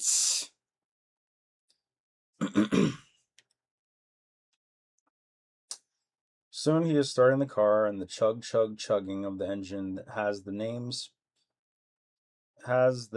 spitting through Jake's mind. Of course, Brent is the rough planet star he spotted earlier. Jake will ask Bo real soon. That's a bet, but for now, he has to put his foot to the pedal and drive for Sunnyside Hospital. Smell of the car, God, I can't fucking read. Smell of the car, he was just happy in his dusty like an old tool shed. Jake's throat is dry. Bo in the passenger seat stays quiet. Yeah, what the fuck, dude? You missed it, dude. I'm reading. Let me catch you up. In November 19th, 2024, that's the last time that I read a Lucas Joel Thomas book. Actually, that's not the last time I read in front of you when we were camping, but no one knows that happened because it wasn't on film footage. Last time I read Taken Away from Tonight was November 19th, 2024. And I was bored, got a little dinner, went and got some gas, paid $60-something for like 16 gallons. Shout out Iran, shout out Trump. This felt like reading, so struck me, started reading. Left off where Jake, the table broke, and Jake had to head back to the party. Went back. Bo Belmont is a fucking serial killer who just eyes a motherfucker across the room and decides to defend his friend's honor because he knows how his friend would feel if he's seen this going down. Insane. Punches the guy and like fucks him up. I'm guessing the guy fell on the glass table because Bo's just too much of a thick can man. And Bo fucks his arm up, so maybe he swung and fell on the table as well. But Leah Dodd took Brent, the possible cocaine dealer, to the hospital. Jake is pissed, keeps screaming the name Brent. And I don't like Brent. I'm sorry, I don't like Jake Valley, and I don't like Bo Belmont at this point. I don't like either of them. Maybe because I was them at one point when I was following, my significant other around the party because I was scared she was gonna leave me or whatever. But I don't know if it's tattooed in the words of your book, but I find that Jake Valley is inherently very insecure. And Bo Belmont is a extension of his friend, but like more of a brute. Like it's like fucking Of Mice and Men shit, but they're the same person. And, it's all too fucked up. And this Brent guy was just making Leah laugh. She was touching his arms. Maybe she was being a little flirty. You also mentioned that, Grandma Brunsbury, which I'm guessing your real grandma said that it doesn't matter who you flirt with, baby. It matters who you go home with. And my grandma said the same thing. I don't know if all grandmas say that. I don't know if you pulled that from real life. I'm guessing you did, but if you didn't, my grandma said the same thing. Grandmas, dude. Rest in peace to my grandma. She literally said the same thing. It kind of threw me when I read that. Because I would talk to her about jealousy, and I would talk to her about, all this. And she grew up in the 60s. She was like 20 in the 60s. And you know, she would dance with men, different men at like bars and stuff and have a, you know, do this like kind of like flirting dancing thing. And you know, shouts out grandma. They were, but then, you know, going home with the person that she wanted to go home with. It's like peacocking, but it's almost, it's like when guys go to a strip club and then they go home to their wives, you know what I mean? Assuming that they don't get like happy endings. It's about a show, it's about being like lied to, you know? But it's always when the shoe's on the other foot and women are not like allowed to flirt. Bo seen red when Leah Dodd just started grabbing this guy's arms longingly. And she had an inkling of like how Bo was gonna act. So this isn't the first time it's happened. And then fucking Jake Valley thinks that he's, you know, he's so stoked on, he's like, oh, I was having a good night. The author wrote this. He wasn't having a good night. He was directly having a good night after he dropped off his little sister Katie, Milky Thighs Katie. But then it's immediately like struck down. There's like an ever looming shitty, there's an ever looming, in my opinion, like philosophical shitty outlook on their own lives because they're insufferable. They're like that one motherfucker from 6 Feet Under. They're what's not insufferable? What did we call them? Pathetic? Not pathetic. What was the fucking word? I don't know the word. But yeah, Bo Belmont, dude. He went 0 to 100. Also, what's with this guy being the orator of the party? I'm riveted at this friend's analysis of my pitiful, that's one. Pitiful zoomed in self-conscious learnings. Yeah, dude. Okay. I'm not gonna, I'm gonna be fully, I'm going to be fully honest about how I feel about this book. And I want you to not feel weird about it. I know that there's a lot of yourself in these characters because we've had talks and I've known you for a very long time. That may be turned up to 10 on a lot of them, you know. But you know, Milky White Thighs Jake, the philosophical breakdown of like when one gets beer and has a crush on the gas station attendant Billy Lively. And dude, being like over critical and over analytical of the what's happening. Like they can't enjoy what's happening. It's always about analyzing. It's like watching Sherlock Holmes. Like he's Sherlock Holmesing the whole ass party, like thinking that he's the guy that needs to keep everyone on his toes, and people need to be enjoying themselves and this and that. Pet the dog, blah blah blah. Dingo the dog needs to be pet. Oh my god, wait. I'm peeping over at my boy's girl, and she's laughing with some guy, Brent. They're pitiful, they're insufferable. And then Jake claims to be having a good night when homie has literally been only sitting there micro analyzing his whole ass life and his weird ass girl and his weird ass relationship, only to be struck down by the fact that some guy threw a couple jokes at her. And it doesn't seem like it's the first time it's happened. It's like, bro, get your humor up, man. Maybe. I mean, yeah, 31 pages of and I'm not critiquing your writing. I'm saying that like it's good that I don't like these people. I'm not necessarily rooting for Brent, but I understand I understand Leah laughing at the party and having a good time. Like you're allowed to laugh, dude. Like these men are trash. They're complete trash. Like is there a part of me that would be upset if my significant other now, at the age 36, was talking to a guy and laughing? Maybe there is a little bit of jealousy, but it's healthy jealousy.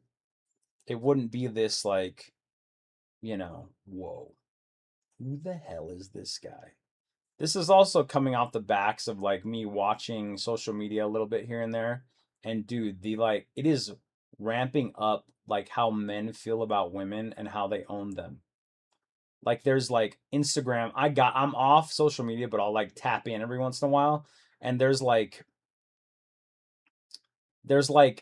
Instagram Reels, and I know a lot of it's I'm using performative too much, but yeah, a lot of it's like, put on and like, this is what I love about my husband. So my husband and me met when I was 18, and he did all best shit for me, and we're the fucking coolest. It's like, bitch, shut up. No one cares about your husband. And then, like, what? I can't believe that you do love me. It's like, I fucking can't stand you. But there's a lot of reels and a lot of shit, even just on Instagram, where there's like, how would you hug your friend's wife? And it's like, A, acceptable, B, unacceptable. It's like, dude, if you gotta microanalyze how one hugs another person, I'm sorry, dude. You've already lost, brother. It's already over. This is some Bo Belmont and Jake Valley shit. The hug was a little too tight. I think that she shouldn't be hugging him like that. She never hugged Dingo like that. Dingo always loved hugs, and she would never hug him. What does it mean? What does it mean? All right, man. You're fucking losing the plot, dog. It's a fucking hug. Also, what's the point? If your girl's hugging a little too, maybe she's a little flirty. All right, you date, you taking the fucking hoe out of the housewife or whatever. But so what? Okay, she's just like that, dude. She just likes hugging. And if she doesn't, then maybe there's a reason. Maybe you need to step up your game, dude. No, you gotta trap her, and you gotta keep gotta keep her on a leash. Keep your girl closer, because you never know when she's gonna stray. Man, if I walked in and my girl was getting Zoidberged or whatever the fuck, I would just be like, all right, we're over. That's it. Yes, I'd be upset. Yeah, I'd be fucking torn up from the floor up for sure. But you're not gonna, if it's gonna happen, it's gonna happen. What's this like policing of a person's freedom of expression and will just because you're low self-esteem? What was this shit with you and Anna? The Orlando Bloom shit? It's funny, dude. I like it. But like, dog, if you're over here being like, dude, my girl, she can't be looking at no guys. You gotta keep that bitch on a leash. No. It's not midnight. Don't talk about Zoid. Yeah, true. Fuck. We're done. These fools are going to the hospital where Bo Belmont put a guy, even admitted himself, into the hospital because he like landed on a glass table. And she didn't answer her phone. Is it possible that her phone's dead? Dude, yes, it is possible, Jake Valley. What do you mean? Is it possible? You fucking psycho. You low self-esteem psycho freak bitch. Why don't you fucking stop focusing on your milky ass sister's thighs and focus on how you're reacting? You're pushing Leah away, dude. And Bo, who the fuck are you? Just a freight train of what? Whatever you think your homie wants? You both need counseling. And you're not going to get with Billy Lively, bro. Because what? You can chug a beer and smash a beer can on your head like some gruff-ass grunt bitch? Bro, I would body the fuck. I would big dog the shit out of Jake Valley and Bo Belmont at the same time. I would clunk their heads together like fucking Mo and Curly and spit and be like, nice party, dorks. Hey, Leah, you want to laugh? Let's laugh. And she'd be like, that guy's fucking weird. And I'm like, yeah, bitch! Yeah, bitch, here's your beer, bitch! Hey, Jake, you ever act gay in front of your girl? Hey, Bo, you ever even had a girl? Looking a little stiff there, bud. I seen Billy at the fucking 7-Eleven. What's up, dude? I asked her favorite Slurpee flavor. What'd she say? I don't drink Slurpees. Well, you need to drink Slurpees, dude. Cut to Jake thinking for 2 paragraphs how to respond. I should have said this. Sorry, I'm getting too deep. Where do we leave off? Okay, table, okay. Oh, wait, did I leave? He scoffs, singles, final arrow. Bullets go. Hospital, come on. Brent, Suni is starting the car. Chug, chug, chug. Smell of the car is... The smell of the car, he was just happy in his dusty little old tool shed, okay, with shards. Wait. And the darkness of another cab are not what they were before. Again, the shape shows Jake what he thinks, and that's that. He doesn't. Oh, now he's not thinking? He's not thinking about thinking. I'm gonna fucking smoke Jake. I'm gonna get a gat and smoke the shit out of Jake and Bo. 2 dorks who don't know how to throw a party without fucking micro-analyzing how the party's going. Everybody's having a good time until fucking Bo ruins the party. Ooh. How did it even, why would Leah do what she did? He literally explained it already. Leah always takes care of people. She's a nice, good woman who is very caring. And she just watched Bo Belmont slice this motherfucker up with a table. Dude, yeah, okay. She didn't want to call the cops because there's probably underage drinking. Or, I don't know if there is, but maybe. What?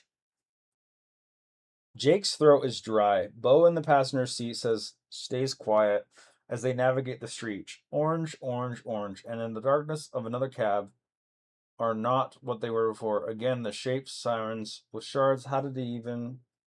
Okay.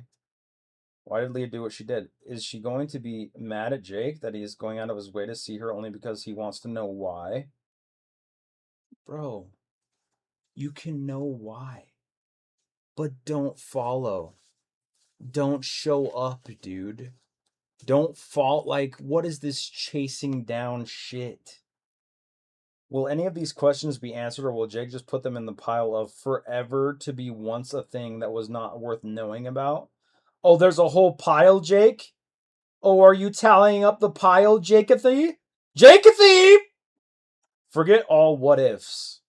Although, to be once a thing that was not worthy... Okay, forget all the what ifs, although they are the foundation of Jake's being. Oh, Jake, you gotta get a new being, dog.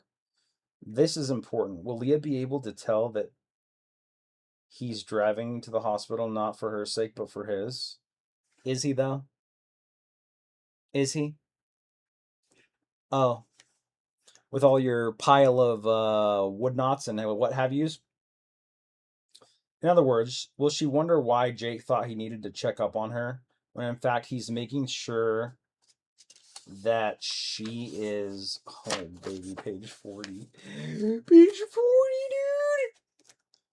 dude! Indeed, taking this guy to the emergency room because it was the right thing to do. Why does he care so much? Okay, question this, Jake. Follow this thread. Why does he care so much? Because you're a jealous little freak bitch. And your giant ass, doofus ass friend. As a giant doofus myself, bro, Bo's a doof, bro. He doesn't deserve to lick Billy Lively's clit ever. Okay?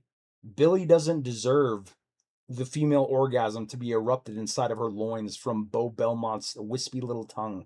This planet-having son of a bitch is pissing me off. Sorry.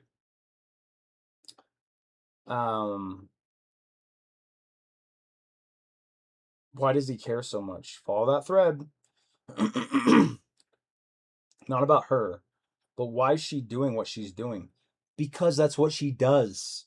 Why are you doing what you do, pile of wood knots and what have yous? And how she'll react to his lie of non-reaction. Yo, dude.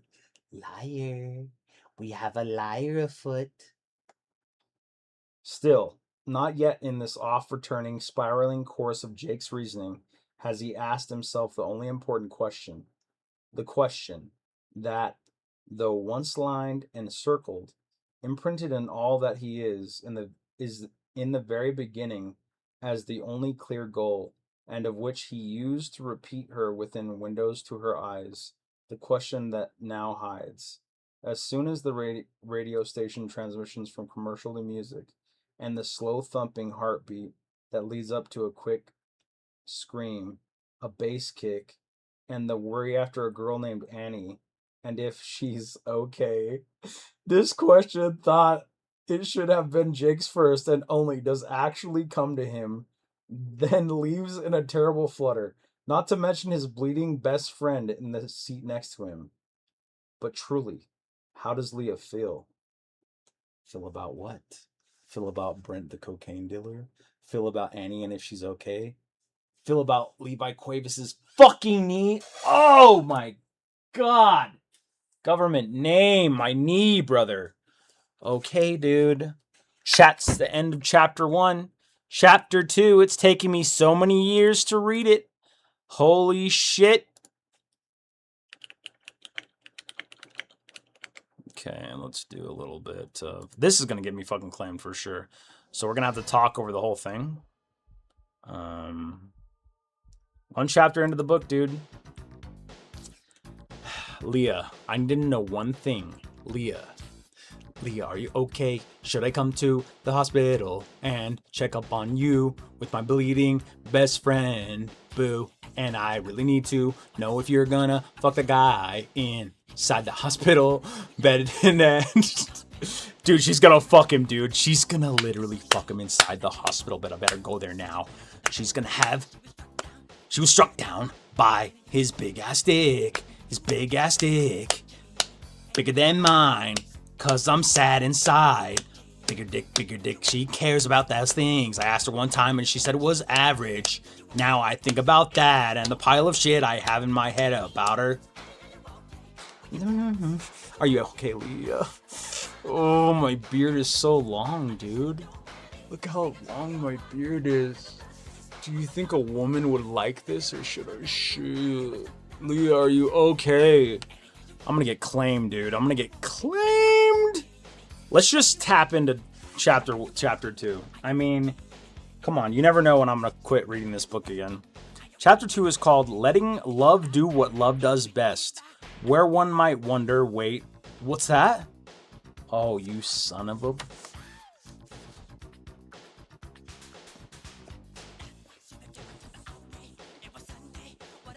I'm pulling my fucking headlamp off, and I'm showing my beard. So long, dude. It's so majestic, dude. I'm a writer. Are you okay, Leah? Tell me this.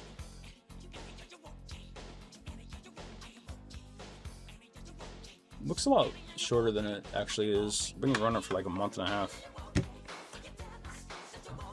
Are you jealous, Annie? The book's almost longer than my letter. Nah, dude, the letter's way longer. Nah, dude. You're crazy. What love does best. Oh, dude, you're baiting me with this fucking shit.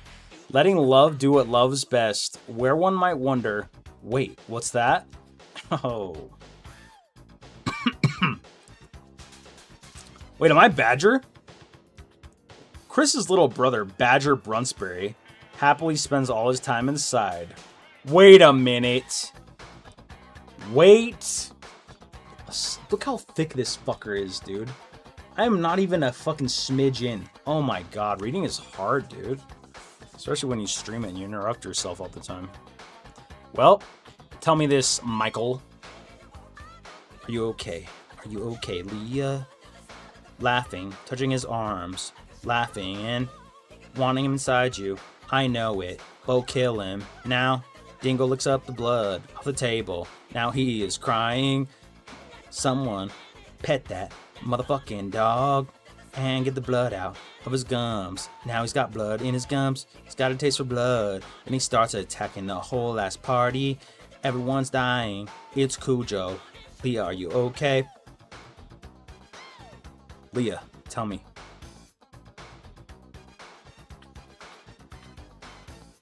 Alright, I'm going to leave it at chapter 2.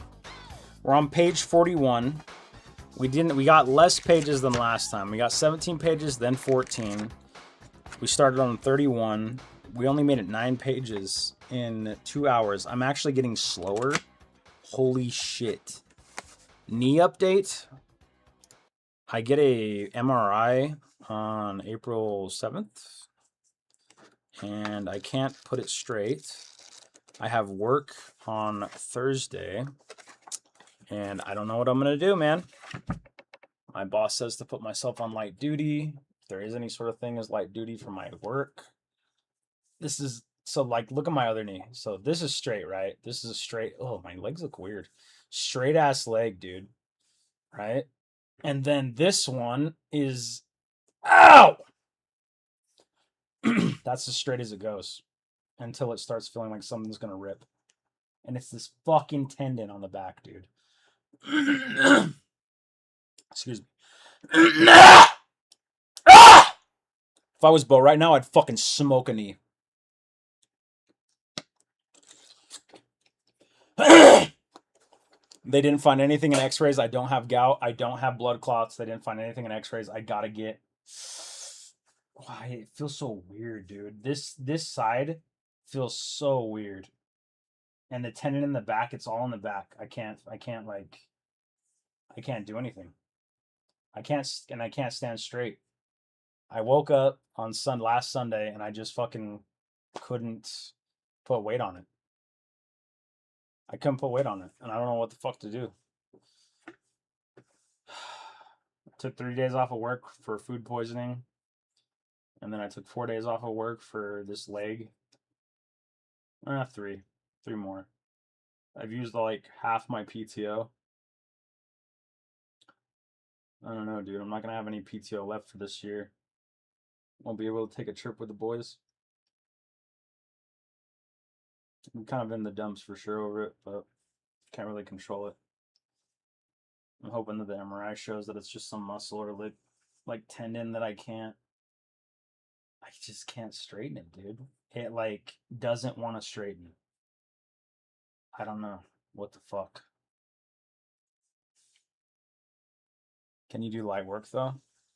My boss says that they offer like quote unquote light work.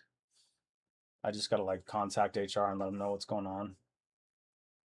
But dude, I don't know if it's gonna matter because like there is a lot of moving in my job, but you can get away. I don't know. It's like what's light work? I'm still gonna have to walk around. I don't know. The brace helps, but I don't know what I'm gonna do. I'm gonna try to make it through this 3-day work week. Then I have the MRI on my day off, and then I have to schedule another appointment with a sports medicine doctor and see what she says. It's gonna show something because there's definitely like something is going on with this tendon in the back of the knee because I can't straighten my fucking foot. And then when you can't straighten your foot, like it's just like it doesn't hurt to like rub this whole ball. It doesn't hurt at all.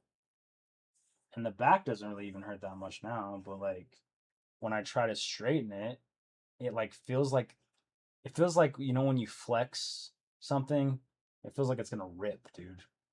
I know you've had back issues and shit. This is just totally out of left field. I didn't do anything. I didn't fall. I don't know. So it got me kind of fucked up because it's like, well, you tweaked your shit. Well, whatever. You stood weird. You slept weird. Fucking bullshit. I didn't do any of that shit, man. I must have done something to the tendon of the muscle, but I've never had issues with my legs, so this is all new. my feet don't hurt, you know? And then it's just shitty because this job is like not a dream job, but it's like I've been really stoked about it. Been stoked about the job, and it's like working 12s, and it kind of was getting into the flow of things on the 3 month, when I sent you that Sunday video, and everything was good. And I know I'm kind of repeating myself, but yeah, I just been really, really upset because I just don't know what it is. I can't work a fucking 12 hours standing on your feet ass job. And even the sports medicine doctor, she's like, I don't think it's gonna get worse, but the pain's gonna get worse. And I'm like, that literally means it's gonna get worse because pain is a thing that affects your body. Like,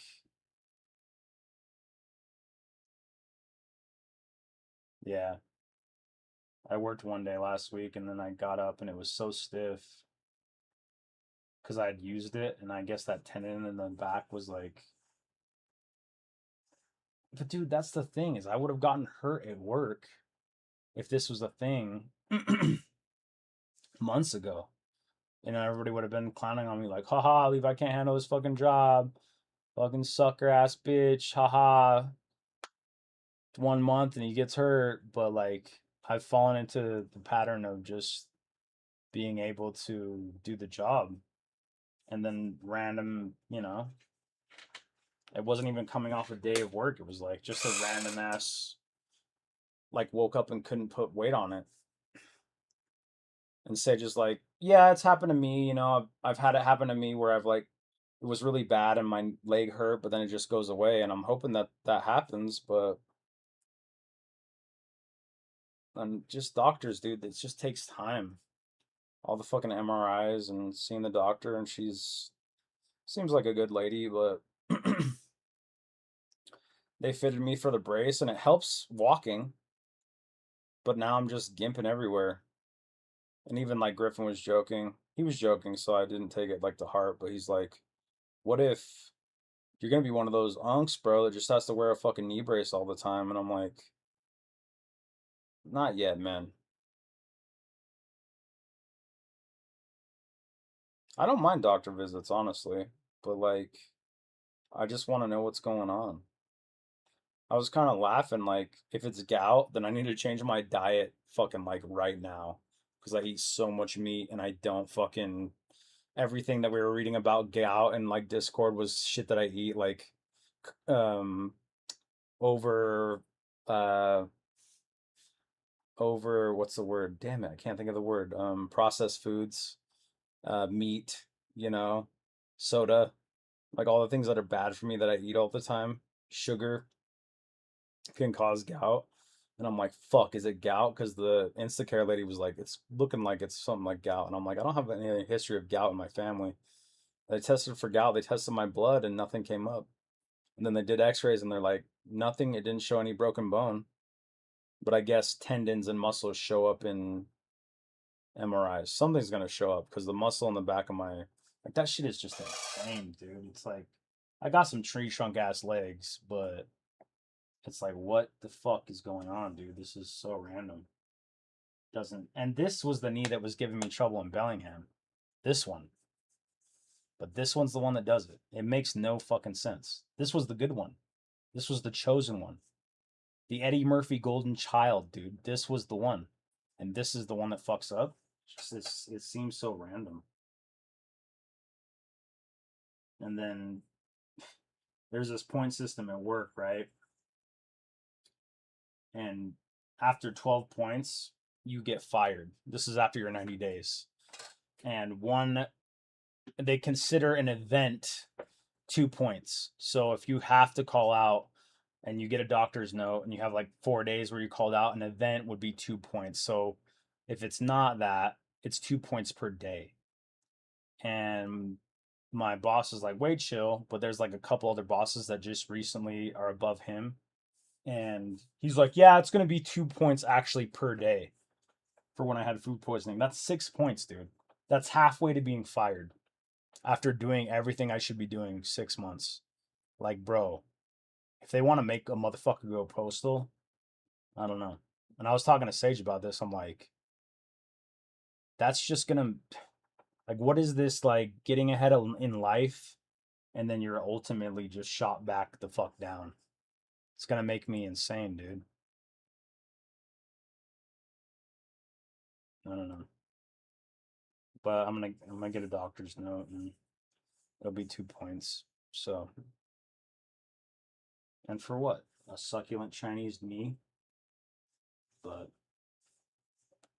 yeah, this shit's inflamed, bro. And I'm taking like a high dose, not high, but like 50 milligrams of like a high, not high, but 50 milligram dose of like an ibuprofen.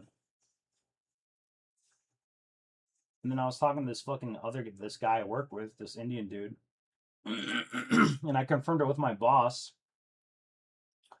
Sorry, update mode, work mode. Levi, are you okay? And he apparently he collapsed at his fucking collapsed, and he said he had the same thing with his leg. And I'm like, is this from working nights and like standing all night? Your body's just like, hey, dude, no more of that. Collapse. And he was telling me how he like it took him 35 minutes to walk to his door for his friends to like pick him up and take him to the hospital.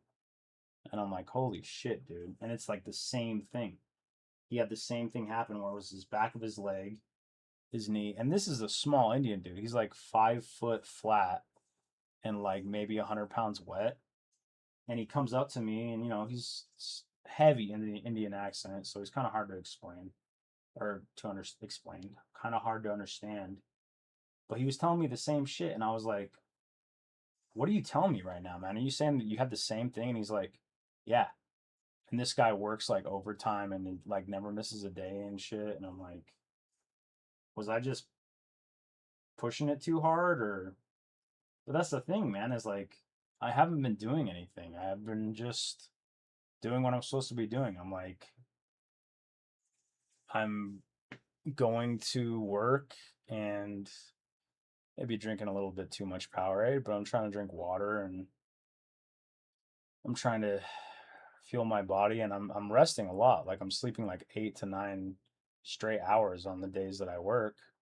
And I'm not even hopping on like Discord or like whatever. I'm not doing any of that shit, man. I'm like being true to being a fucking shitty ass work fuck boy, where I'm like, well, gotta go to work. Let's just fucking make sure we get all our sleep. So then I get home, I sleep for 9 hours, I get up, brush my teeth, trim my beard, fucking shave my head, wash my nuts, stare across the room and peep myself in the mirror and think, where did I go wrong? Why, Leah, why? I don't know, man. Like, what is it? I don't know. I've never, because Sage was saying how he's like tweaked his shit multiple times before. I've never tweaked my shit like this. My knee kind of hurt in Bellingham, but I was like just worried I was going to hurt it more. But I've never had this. I've had like that abscess under my arm and then my shoulder from when I was working at UPS all those years ago, but never anything like this. And then even the sports medical doctor's like, well, maybe you're just, getting a little older. And like, but then the fact that they have no answer yet, unless I get an MRI, I'm like, I don't know. I guess you can just pull some random shit and then you're out of commission. But then I'm like, this is super unfair because I've been really trying to like do the job and like work on getting this house with my brother, and there's some developments in that area where I don't really want to talk about it on stream, but I don't know, man. Just saving money, going to work, not really doing anything. Kind of just added like a job to what I was doing. And then you do everything and then you're ultimately fucked. And I get it, like it happens, but I don't know. It's very frustrating. Just kind of not over it, but I'm just like, well, it's just something you have to navigate. Like, what am I supposed to do? And every fucking dork, not every dork, but a lot of people at work are just like, well, yeah, you drinking your electrolytes? Motherfucker, what did you just say to me? Am I drinking my electrolytes? You Mormon fuck. I will cast down the fucking whole ass earth upon your balls. I don't know. It's just frustrating because I'm like, I try to do my best and sometimes I don't. Sometimes I don't really care. But when I do care, this is why it's frustrating when you do everything you can and then it just ends up not happening or not working out. And I'm like, I don't know, man. Maybe I'm too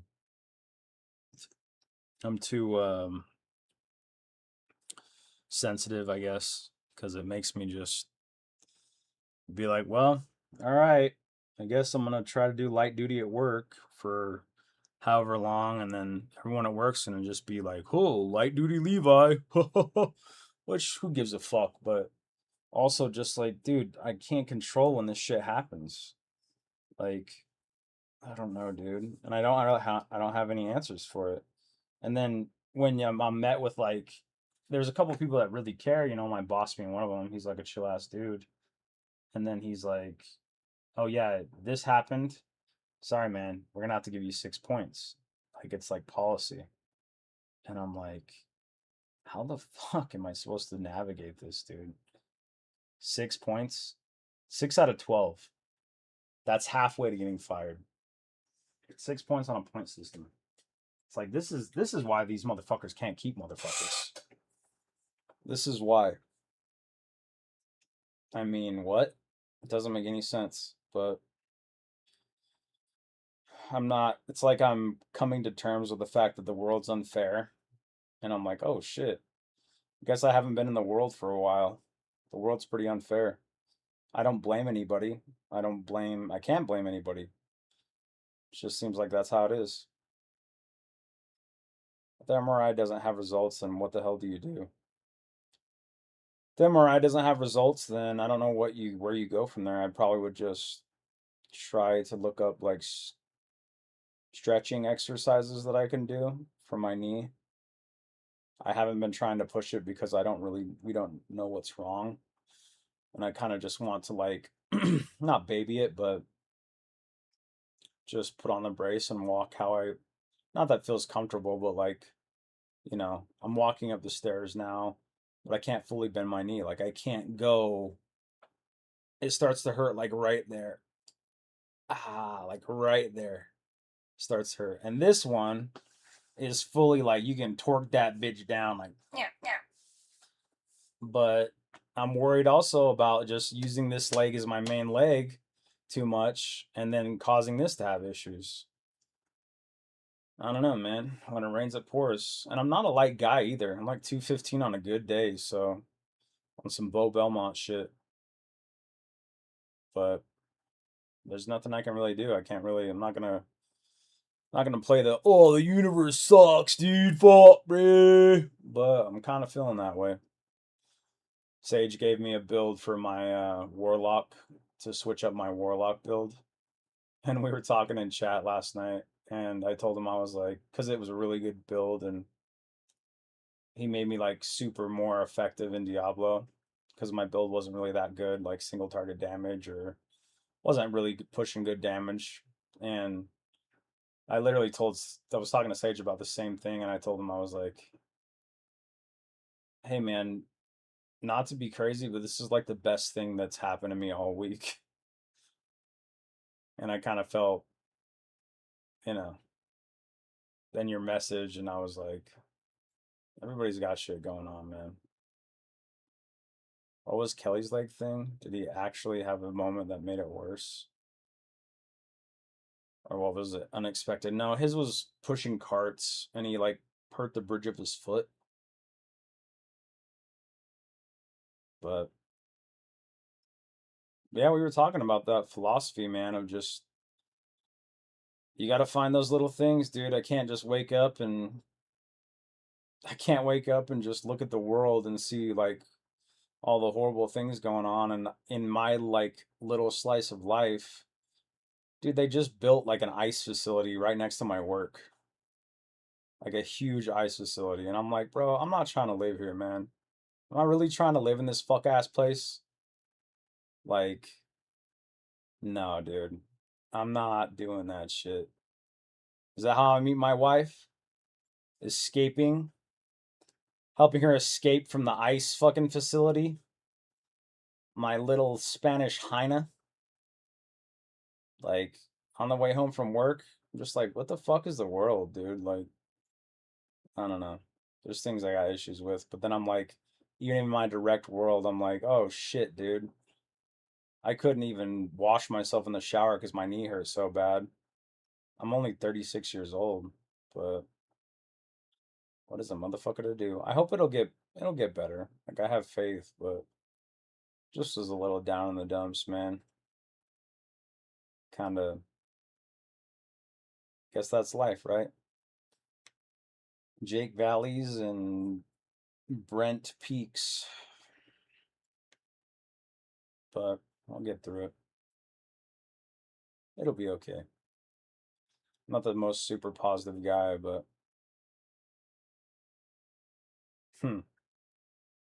yeah. I'm hoping I can just get through work and then spend my off days resting and then it feeling good enough to go back to work. But I'd also just don't want to create a chronic issue that stays with me for the rest of my life. I don't want to wear a brace for the rest of my life. I don't want to think that way and I don't want it to be that way, but I'm like, but then I got to use all my PTO for the whole fucking year. We're not even at the halfway point of the year and I've used like half my PTO. Bro, come on, man. Like I've been saving money. I want to go on a trip with the boys. I want to see you again. I want to see us go somewhere. Chernobyl, Japan, Vegas. Maybe not Vegas if you're not feeling that. Go to France. Find a fucking bookstore. Sneak some books in. Be extremely cringy. I don't know. I don't want to just fucking go to work, come home, go to work, come home. Knee hurts, go to work, come home, knee hurts. Like, fuck that shit. Sorry, I'm rambling. And even you going back to work, dude, I'm like, fuck, dude. Everybody's forced to do shit. We're forced to live in a society. Let me just skirt on past the old ice facility. Oh, you think waking up the neighbors was my thing? I'm about to wake up the ice facility, bro. I better repaint my car. They're gonna come for me. Hey, Mexicans! Hey, white boys! Wake the fuck up!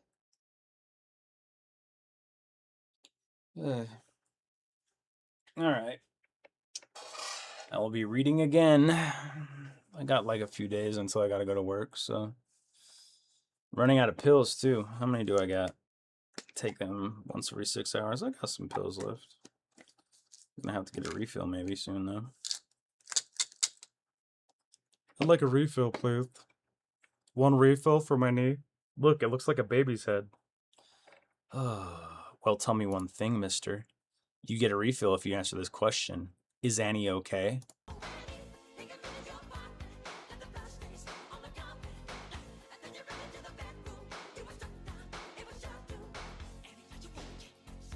We should have a trip anywhere before June to meet our yearly at the very least. We should. It's going to be April soon. April, May, June.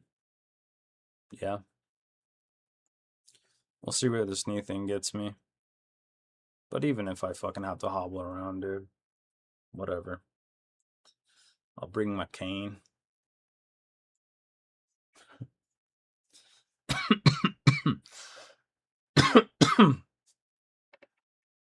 Sure all the boys are done. Sabi's got his new whip. We could pack up, get in that thing. All spend all our money on gas and just meet up.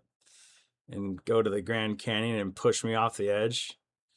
Everybody gets to say one last joke, and I get to say, guys, you're being mean. And right as I'm finished saying being mean, you push me. Everyone pushes me collectively into the fucking hole.